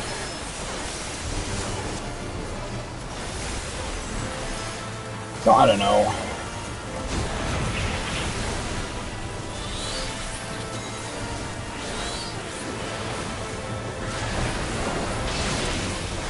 On your guard. I was gonna say, I feel already a little bit slower, but that doesn't make any sense because I swapped out a weapon with no spell speed for a weapon with no spell speed. Guess it might have just been my connection or something for a second there. Try this.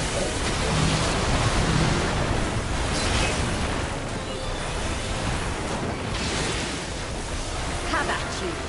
Oh, I was gonna say, did I activate my shield too early? But no, worked out.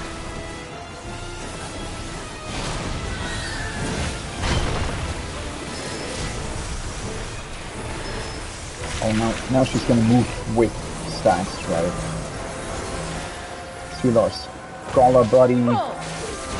So I'm stacking with the White Mage, I just realized. Just wanted to put that on the Scholar. It doesn't really make that much of a difference, but since they seem to have a little bit lower gear, I think it kind of makes sense.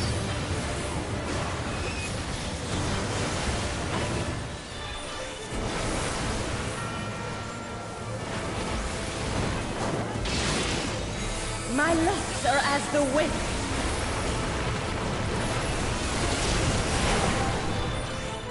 Stacks on 2-4. Why am I never getting the frickin' stack? I want to have that too. Strong and free. How? How?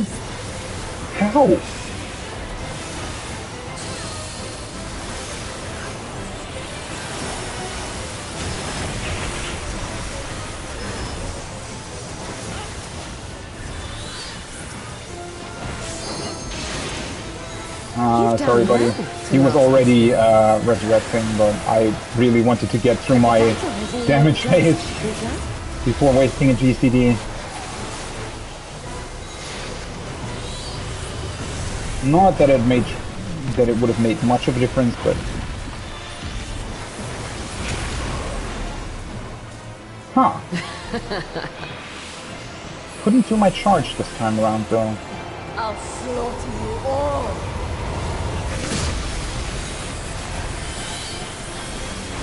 Dodge this if you can. I still don't understand how I got quick. 2 of these frickin' tethers. In that one try we did.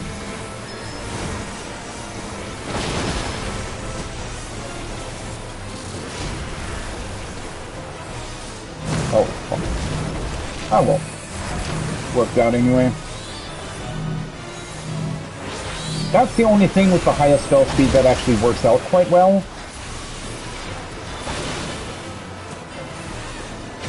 Is the fact that I can more easily do my thing there. Know your place.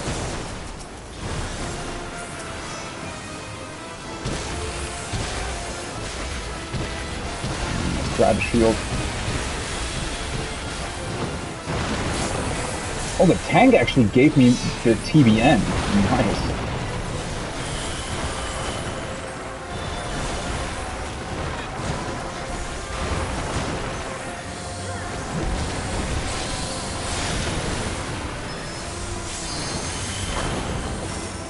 Ooh, that was almost a bit too close there.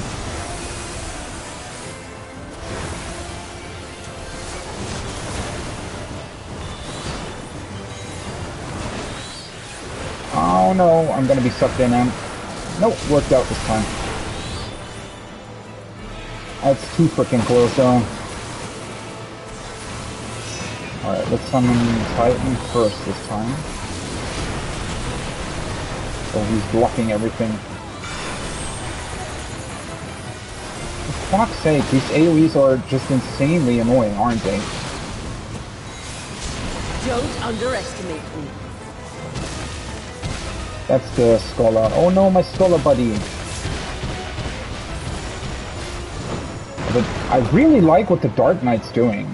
He's really quick with his TBNs on people that need to survive. There was another TBN on that White Mage there.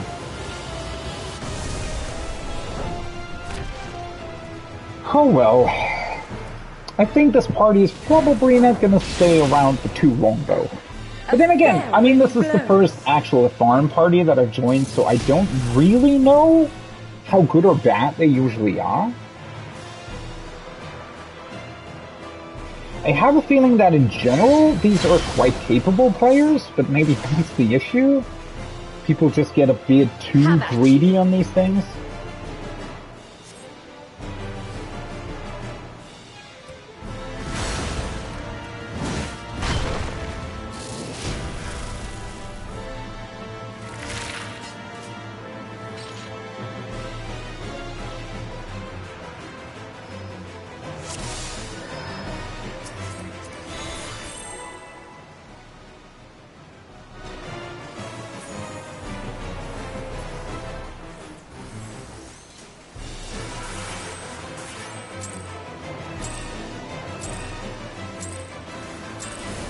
Such rich, exquisite evil. My hair shimmers with anticipation.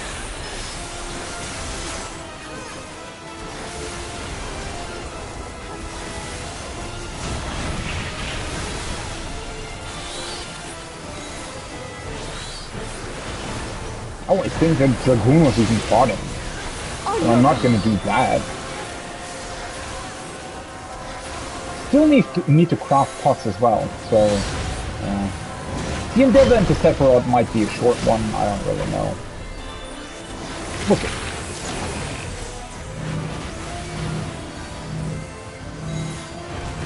Try this.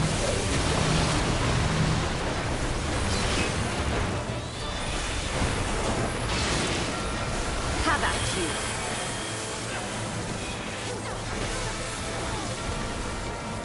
Now she's gonna charge, and we're gonna stack.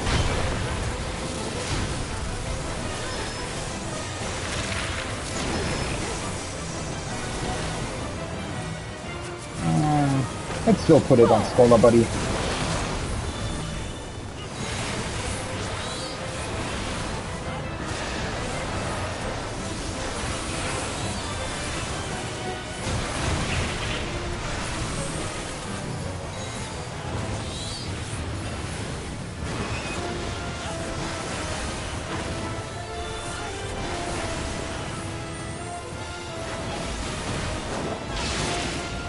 My legs are as And the the wind. tangles again. Tangle, tangle, tangle. Stacks on 2-4. How am I never getting the damn stacks? Like, Strong seriously. and free.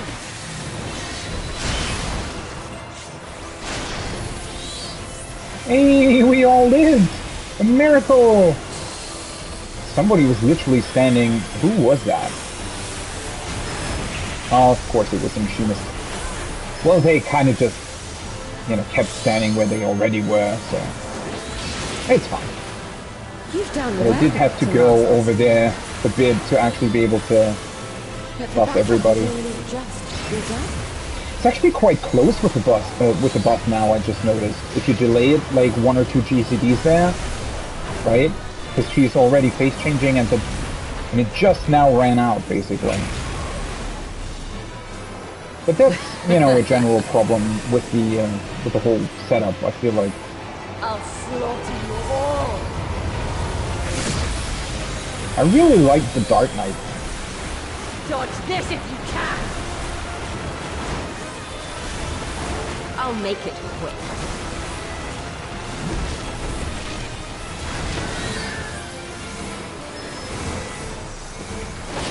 Always quite scary to actually walk over the AoE there. Even though it's, you know, it's fine, but... I don't know, somehow I always think that it'll hit me anyways.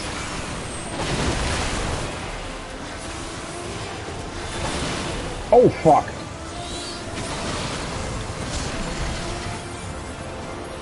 How the fuck did I do that? Know your place.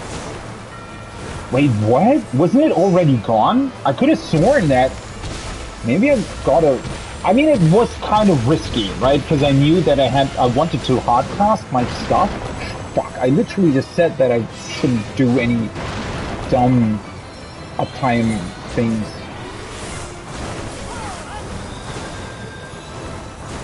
Should be able to just stack with them without any issues, hopefully.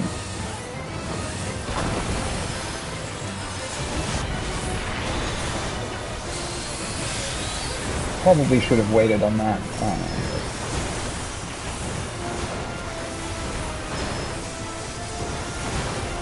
And I almost ran into that.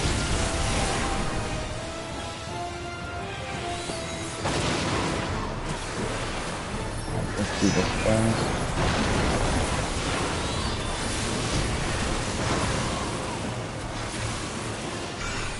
Good Titan.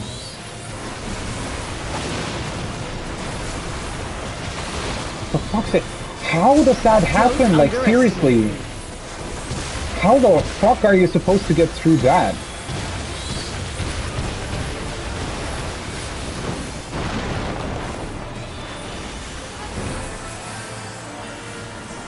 Now she's already doing her AoEs while I'm still in Ifrit? It did still work out. Oh, right, it was just a face change. A fair wind blows. That's blue.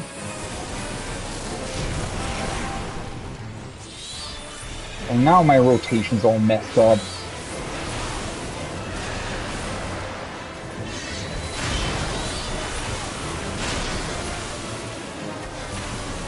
Have at you.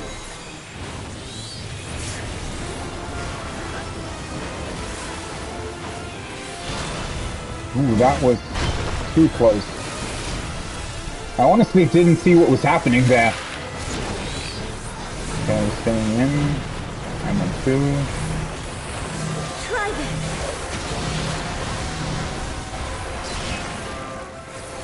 Let's grab the Dragoon.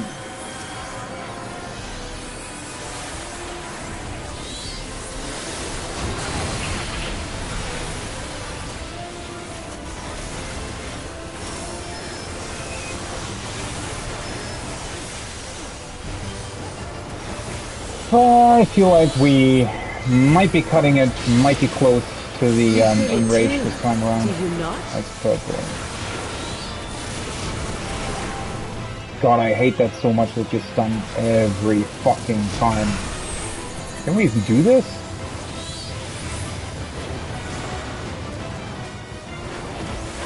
I mean, no. On your guard.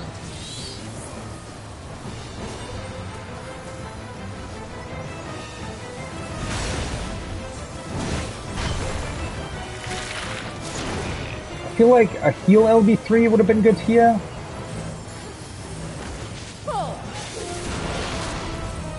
Well, that was definitely good. Please don't wait a billion years for it to do. Why does he always wait so long? Where the fuck is he anyways? I don't understand. Like, I don't, you know, don't mind it. It's just weird. Try this again. Because it's also, like... yeah, I don't know. It's just weird. Never seen that, really. I mean, you usually see that in alliance raids when people just forget that they have a heal LB3 that they can do. Like when you're newer players and whatnot. Not escape the storm. I'll break your every bone.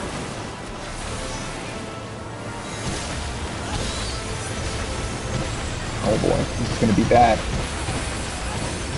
This all has to move down. Maybe it works out. Almost. I wanted to do another Ruin 3.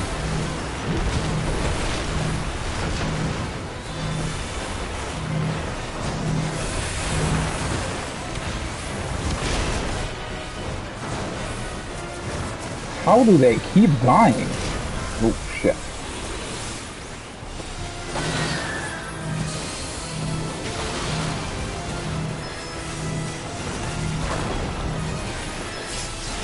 That wasn't my position, but I had to go there. Or stay there, rather. I mean, it kind of worked out, didn't it?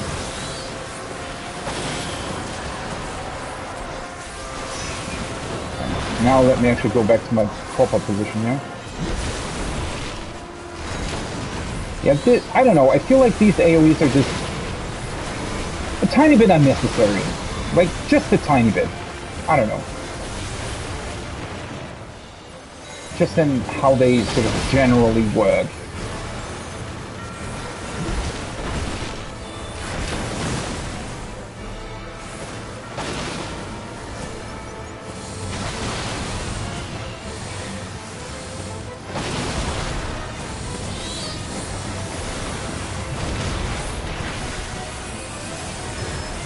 The insolence. Let's just do an addle here. I don't think we'll need it anywhere else. Better have it here than... well, we don't really need it anyways. Oh, she's space changing again, right? Oh, this is really gonna cut it close. I don't know where we were at last time we got to Enrage. When she did her last space change. Were we below or above? 10%. I feel like we were above 10%. I feel like we have enough time to kill.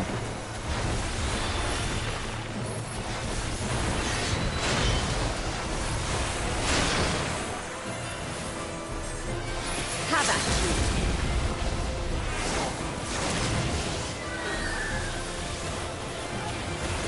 Oh fuck, I should have kept my... that was dumb.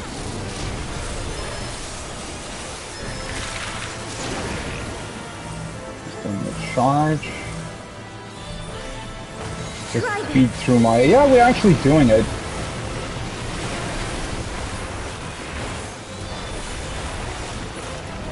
Nice. That was even...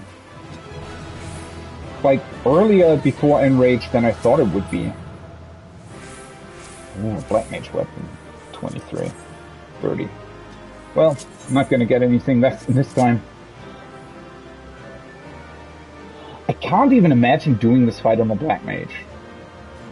I know you have a lot of movement options on Black Mage, and you can plan out a lot of stuff, but the problem is, there is so much randomness involved, right? That's the biggest issue, because I could plan around that stuff on my summoner as well, but I don't know, there's just this, like, really weird... It feels like no matter what kind of configuration I choose for when I'm summoning my primals, I always end up having to cancel casts. Because at the end of the day, you can never actually... Well, I guess it would be slightly easier if I could actually use my Swift cast for myself, right? Which is the difference on Black Mage, right? But then again, doing this on either a Summoner or Red Mage and having additional raises is probably a pretty good idea.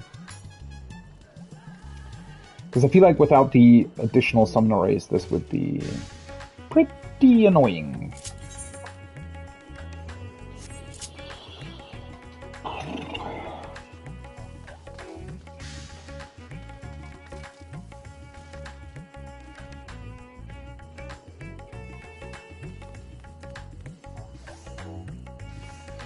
Man, this fight, I can see what the other guy says with it requires so much concentration.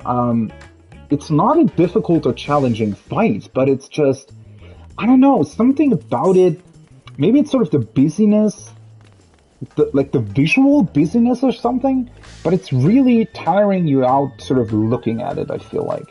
Not necessarily tiring you out. I mean, I can probably do this for a very long time, but I do recognize, or I'm getting kind of not really sweaty, but just this sort of inner warmth when you like concentrate on a task really, really intensely. I don't know what that is about this fight. It's also with those AoEs that are going off and everything. I think it's just... It's not even that it's visually... You can see what's going on for the most part, except for like a few tiny things here and there, but sort of the... I guess the entire thing, right, that you end up with kind of feels really busy, and it has this sort of... I feel like it has a factor of being a bit too busy, right? A bit too just, I don't know, it requires a certain amount of... Because Savage raids are different, right? Savage raids typically, or ultimates for that matter, they're very rarely sort of this chaotic, right? It's sort of this chaos that you need to keep an eye out for.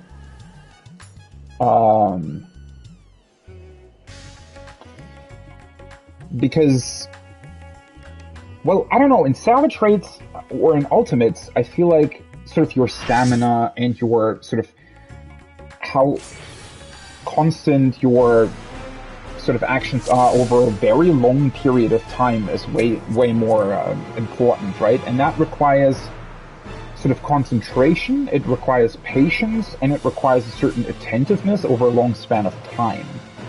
Whereas this fight, I feel like it doesn't really require too much in terms of sort of game mechanics, but it requires a lot of sort of visual input.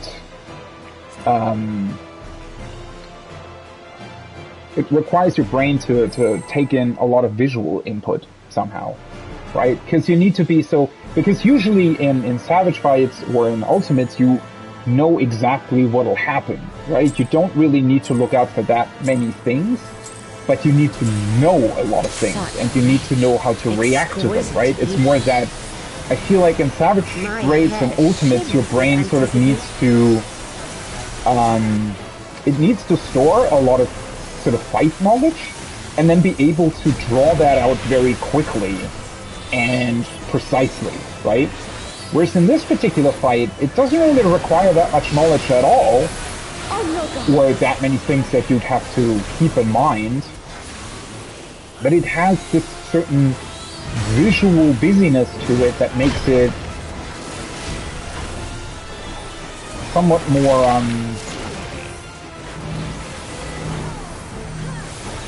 difficult to concentrate on, I don't know, and to keep sort of your things that you're doing in check and know what you're doing at any given time.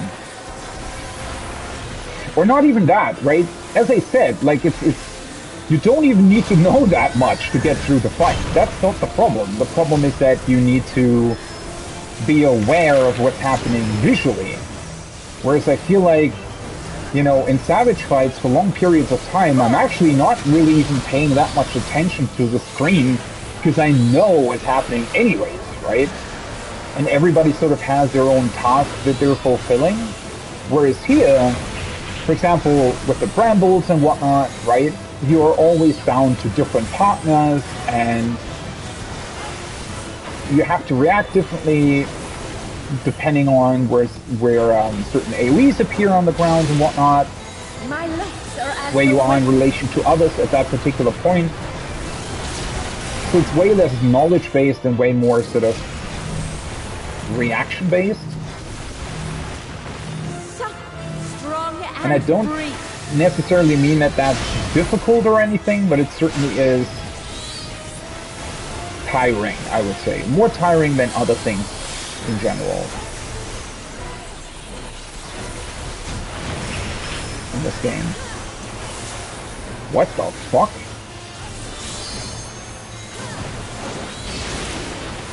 Yeah, also, I feel like this fight is somewhat, you know, tightly designed in terms of when you're only on like 600 gear, which is, I feel like, definitely different to other fights that they've done in the past, and certainly the first 3 trials of Endwalker so far, where they were way more forgiving in terms of both damage output, damage dealt, and in general, sort of the how well you were able to recover from deaths and whatnot.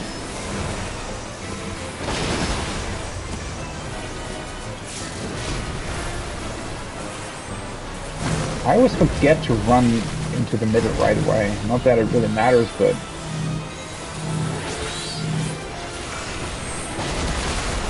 alright. Don't screw it up this time. I don't know, I feel like I'm pretty much did the exact same thing as I did last time in terms of timing there. Know your place. Because the inner AoE goes off really, really quickly, right? And for some reason I still died last time. I know that I cut it a lot closer when I died there compared to now, but it's still somewhat kind of strange to me in terms of what I did there and didn't do. Hey, is that a sprout? I just realized we have a sprout with us.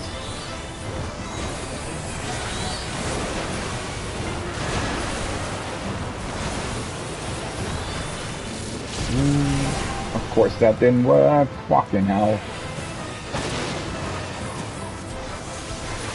Oh, I really hate that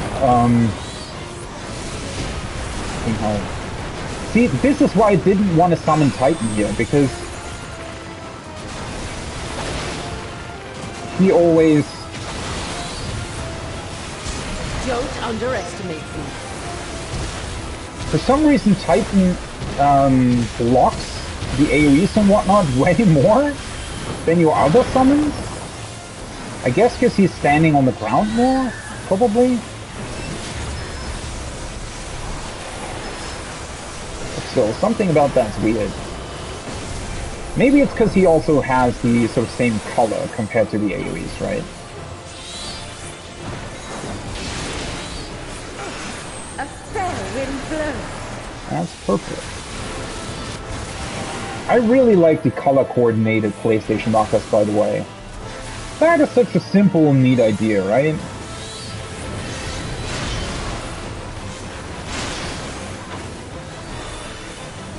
Have at you.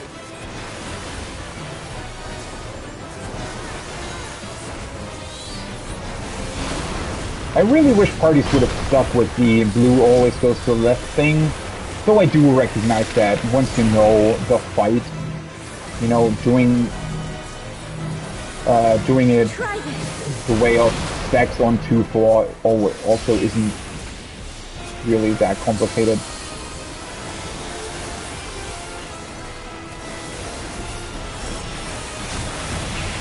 I hope that didn't go.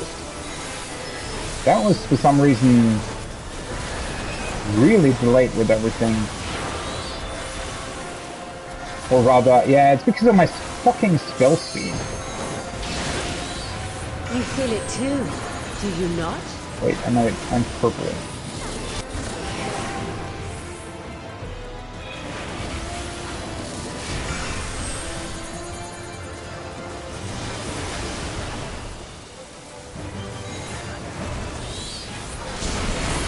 On your guard.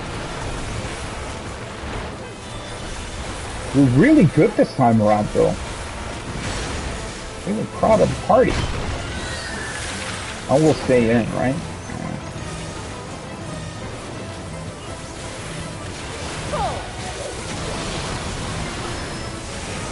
With those shields, who the fuck am I supposed to heal with my thing?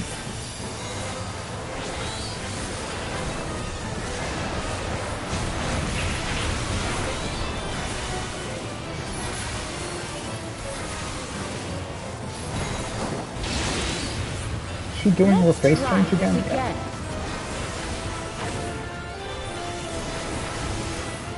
I do very, very much appreciate that they didn't There will be nothing left of you. Nothing.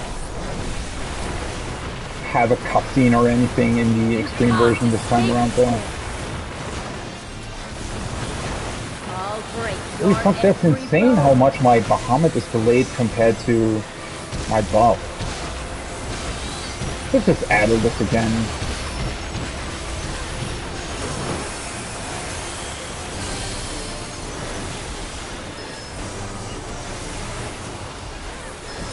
It's not that. Did I say Bahamut is delayed?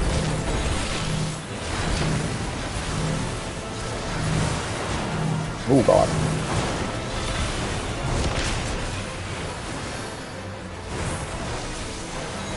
I didn't accidentally kill the tank or something, right? Pretty sure I didn't, because for a second there I thought I might have accidentally killed somebody. Ah, for fuck's sake. Be gone from my Oh, I got lucky there. I did forget about that particular knockback. See, that's what I mean. Like, usually that's insanely easy to avoid, right? It's literally just a knockback. But since it's like the screen is so busy, I mean, look at this. Look at where the fuck I have to run. Isn't that kind of ridiculous? I don't know. I feel like that's just overly complicated. Oh no, red mage. All the mage weapons are dropping, and I'm only rolling a fucking 8. But attack's an 86 though. Nope, did not get it. Oh well, at least I already have my summoner weapon.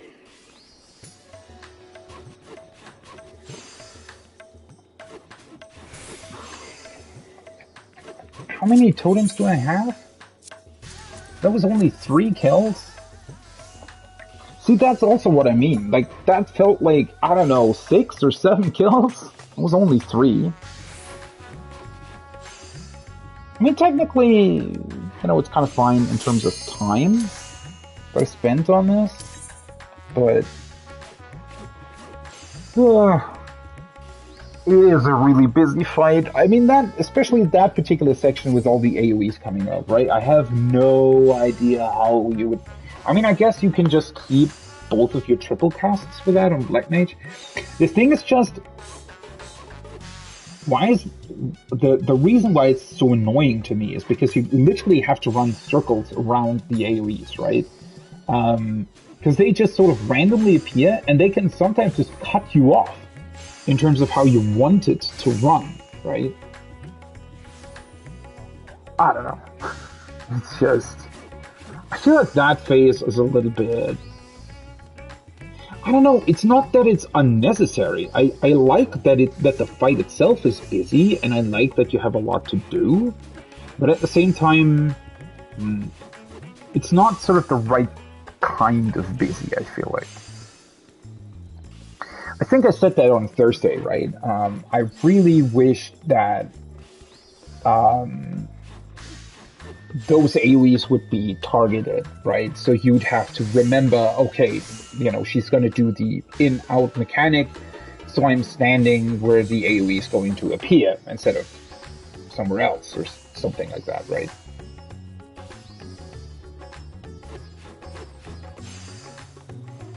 Because it's kind of cool with the big targeted AoEs, right? Those I do like.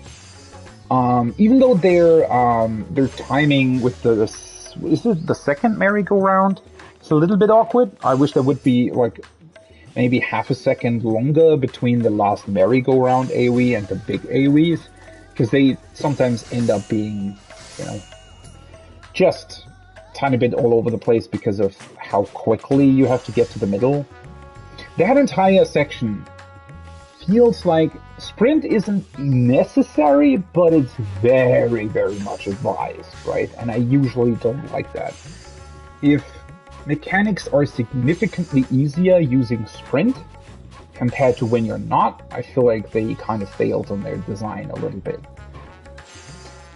Then again, just because they said like 4 or 5 years ago that sprint will never be a required thing doesn't mean that they haven't changed their mind over the years, right? I mean, technically sprint is an ability that you can use, and it is something that should be, used at specific points throughout a fight, and not only for melee uptime or something.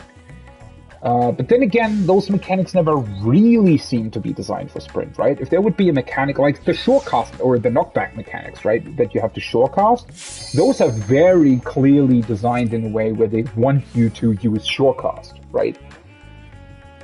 Whereas here, you can do the mechanic without sprint, but especially in the combination where you get the tether first, it's very advisable to use sprint, because it's easier then, and you don't really run the risk of potentially being hit by that tether AoE, right?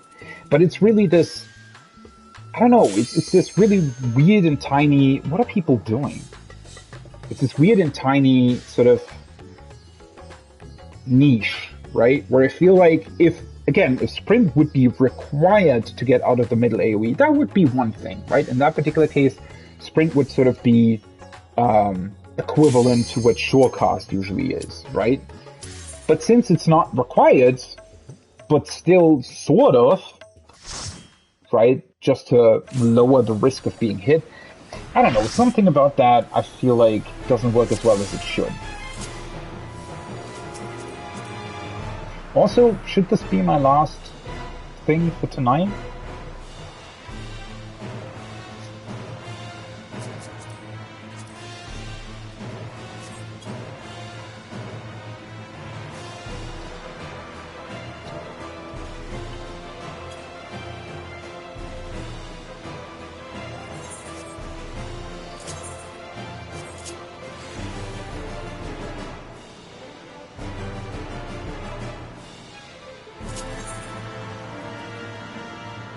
Maybe now that people are mentioning repair, I should probably grab a couple more grade 8 dark matter.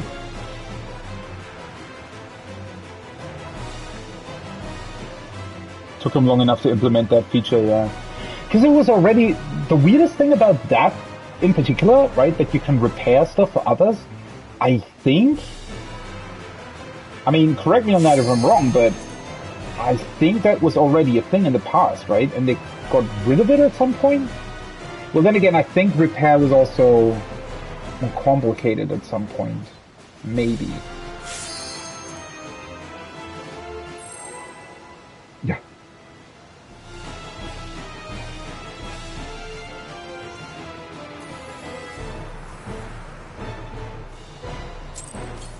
People getting impatient with the pull timer.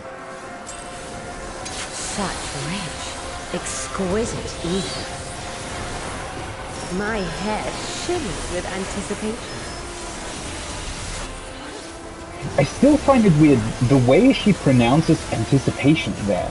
She really does sound like the voice actress that does who does Nidana, but in other scenarios she really doesn't. Oh no, God.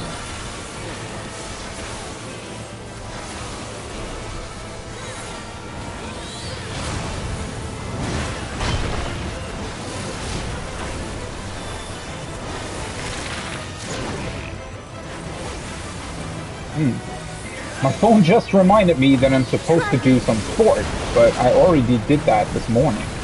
Completely forgot to change that in my calendar. Have at you. Because they started doing that in the evening, right? After stream, because I very much enjoyed streaming in the morning right away. Because that's usually where my energy is highest. Which is kind of weird to say about sport, I realize now, right? Because you think that you do sport when your energy is highest. I don't know, but typically for like tasks that require sort of concentration, I feel like I'm much better in the morning. Whereas for things like sport, later in the day, usually it's actually better. The only sort of downside to doing it later in the day is that you're more inclined not to do it. Because sometimes you think to yourself, oh, it's already so late, right? I just want to do something else. Whereas when you do it in the morning, you've already done it, right? There's no way to undo it. But anyways, I don't know. Still not getting the damn stack. Strong and free. How? What?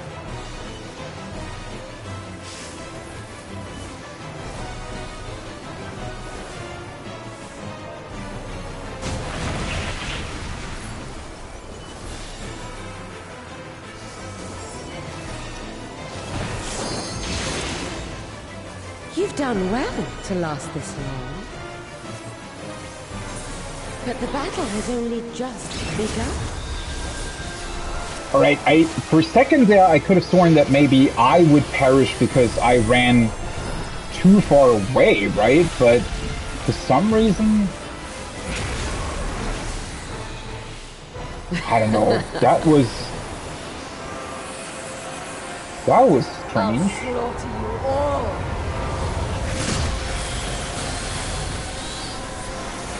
Oh fuck. Now everything's messed up again in my rotation. Though I'll make it. maybe in this fight that's really not an issue, but I could have sworn we didn't overlap those, right? I mean, that did not look like we overlapped our AoE there.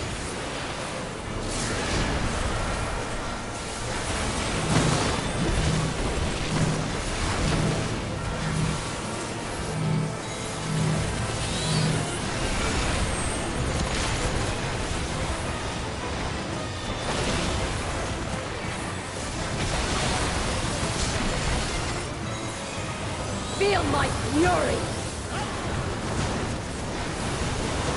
Know your place. Completely forgot that she was going to do that. Oopsie.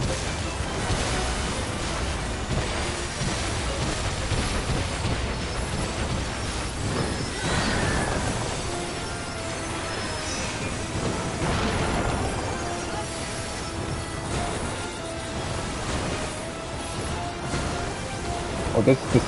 Wait, is this the second one? No, it's the first one. Oh god, for a second I was. Wait, are we already at the second one? But we're not. Thankfully. How? Wait, that felt like they died before the thing was actually even going off. The fuck was that? Alright, I timed that correctly at least.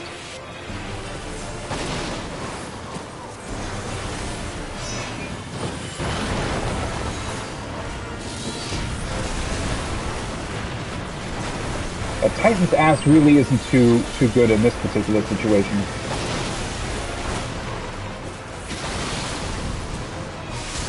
Don't underestimate me.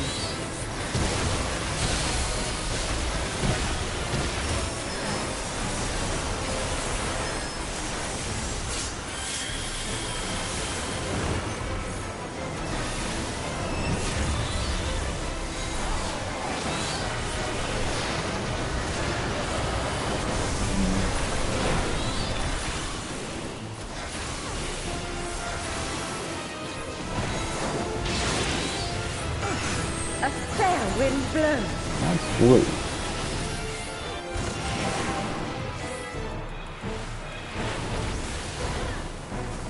That is still one thing, though, that I wish they hadn't done. The stun every time you get tangled. I really wish they would have solved that slightly differently.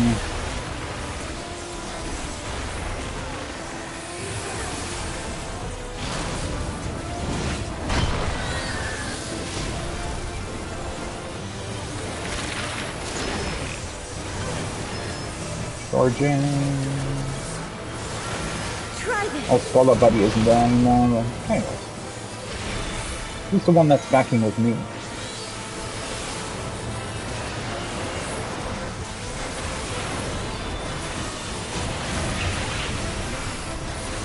Usually I wasn't addling this one, right? Is that because I used the addle for the... I don't know. It doesn't matter.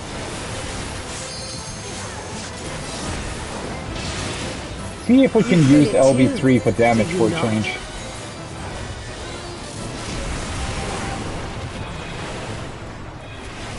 Yeah, see, in this particular case, for example, it's just really annoying.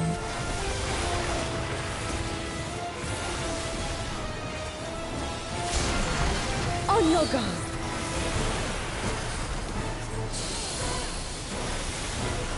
Wait, did I just skip my...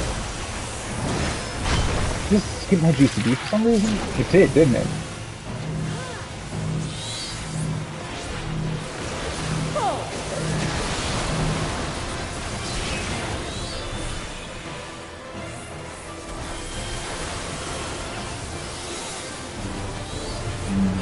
I don't know, maybe I'm also ever so slightly lagging? I don't think so, though. Maybe it's also just something with her AoEs in general. I feel like I had that feeling originally as well with the brambles, right? If you get really, really close to the border of the brambles, it feels like it's pulling you in before you even leave them, right? Typically you have more of a sort of overhang before stuff actually pulls you in. Or it, well, in this case pulls you in, but before stuff usually reacts. Then again, this particular setup is a very unique one to this fight, right? Well, this is the one I usually add as well. This is the one with the sprint. Well, at least I can send him cut now.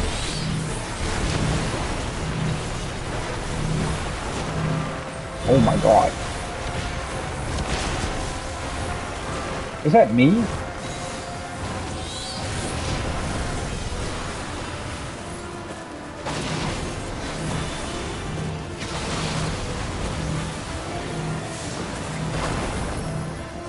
Oh, I always forget this freaking knockback.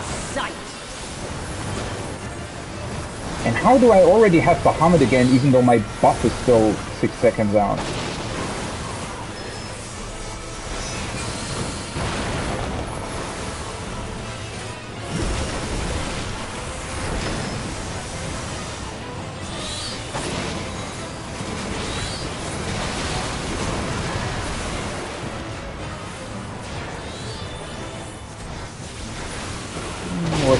Worked out quite well this time. Now she's doing her other AoEs again.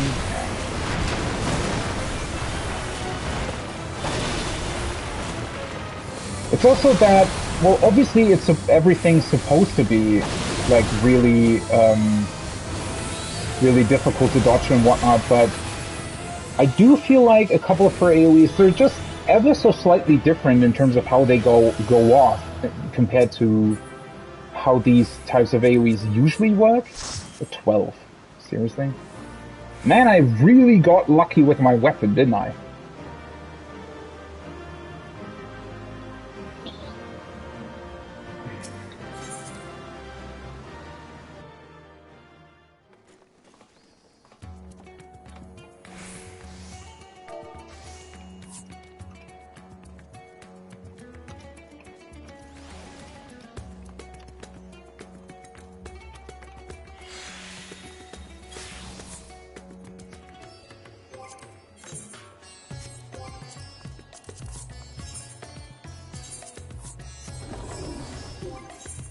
I think, yeah, they'll probably stop anyways now. What it felt like anyway. Maybe the party leader is still sticking around. Man, that was really, really fun though. I really didn't expect to be able to do that so quickly. Well, I'm saying quickly. I did 4 kills anyways, right? But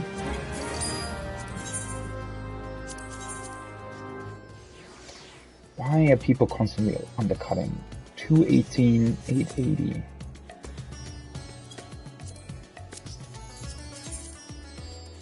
Holy fuck, this is expensive. Why is this so expensive? A lot of people are buying it too. Fuck. 798850.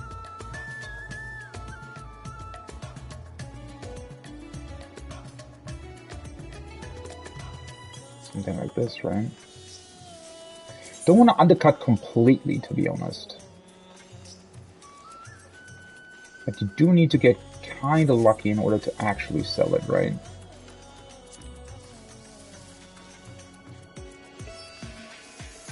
Let's put up one of these.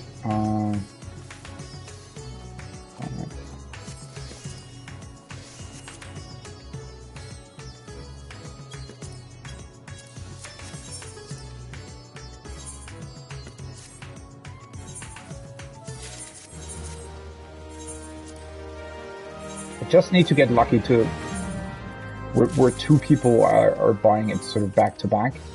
Then again, I feel like the people who are actually crafting and putting the stuff on the market board are probably like watching this like hawks, right? And adjusting to every tiny little price drop and everything. I just want to sell it. I mean, that would be a cool additional sort of 900,000 gil. It would give me back, or almost give me back the stuff that I lost because I couldn't be bothered to actually do the Moogle event properly. Because with the Moogle event, right, I did get 100 Moogle stones before the patch released in order to get the earrings, right? Because those are unique. They do bring them back eventually, I think. There was one Moogle event where we got the Namazu earrings again. But I think, except for that, nothing else has shown up again. And they've been doing these Moogle events for, I think, like 3 years now, right? So, yeah. You don't get that stuff that easily. So I definitely wanted to grab those. But, I couldn't be bothered to farm another 100 Moogle stones in order to get the, well, I was missing the Escape Orchestrion role, and I was also missing the minion. I didn't even know where the minion came from. No idea. Both were like 600k on the market board, so I just bought them there. I mean, the thing is, they were still a lot more inexpensive than usual, because especially with the Orchestrion role, that was the one that I always wanted to have, and for some reason didn't get back in Stormblood. And so I frequently looked on the market board, and it was down to like 1.2 mil at one point, but it was also at 2.5 mil at one point. And the reason for that was also because, at least on my server, there were only ever like, sometimes only 2, sometimes like 4 or 5 on the market board in general, right? So it was really scarce. But with the event coming up, obviously a couple people just bought it to sell it. So yeah, that's why I bought it, because I finally wanted to have it. But yeah, it would be nice to get that money back. I mean, at least I already made the money back that I spent on the Gatherer materia and whatnot yesterday. but an additional 700k or something for the Grimoire, I wouldn't say no to that. It's actually insanely easy to craft now that I think about it, right? So, in theory, I should now probably just craft a bunch of stuff and sell it. But,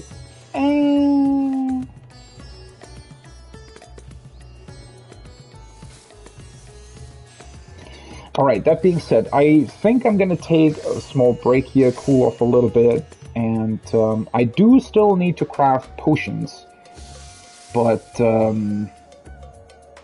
mean, I can do that later anyways, right? I might want to take a look at Sephiroth. That being said, as I mentioned, I would have to take a look at how Sephiroth actually works. Let me just very quickly see, is actually even something going on with that in Party Finder, or...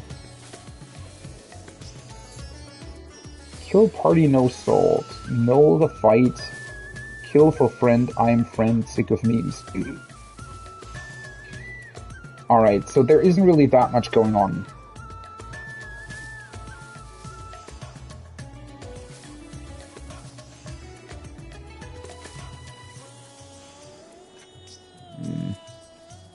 Now there are a lot more parties, holy shit.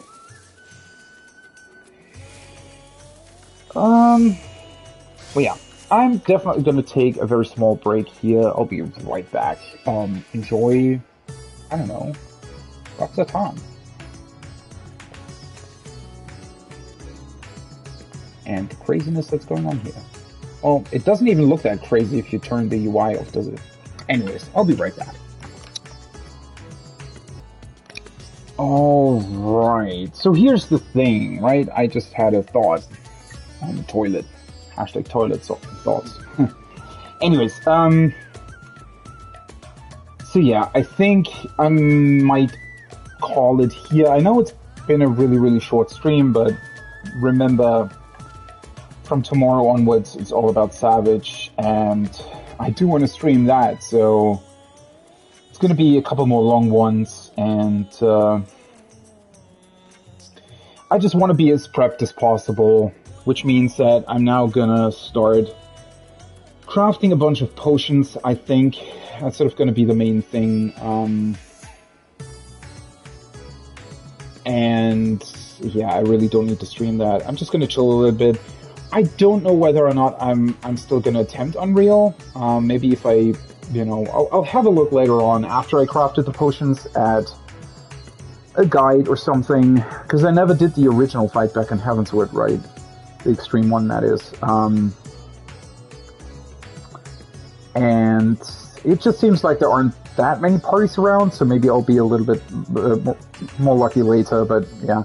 With the crafting that I still want to do, and the fact that I still have to watch a video for that anyways, I don't think I necessarily need to stream that.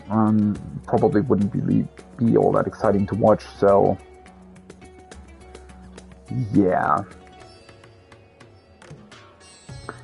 I think that's gonna be it for now. It was a ton of fun so far. I'm really looking forward to tomorrow. I don't really know what to expect, because as I mentioned already, it's going to be the first time raiding Savage and PF since 4 years or something. So yeah, that's going to be interesting. I'm really looking forward to it, though. Looking forward to new Savage fights in general. I thought the first tier was good.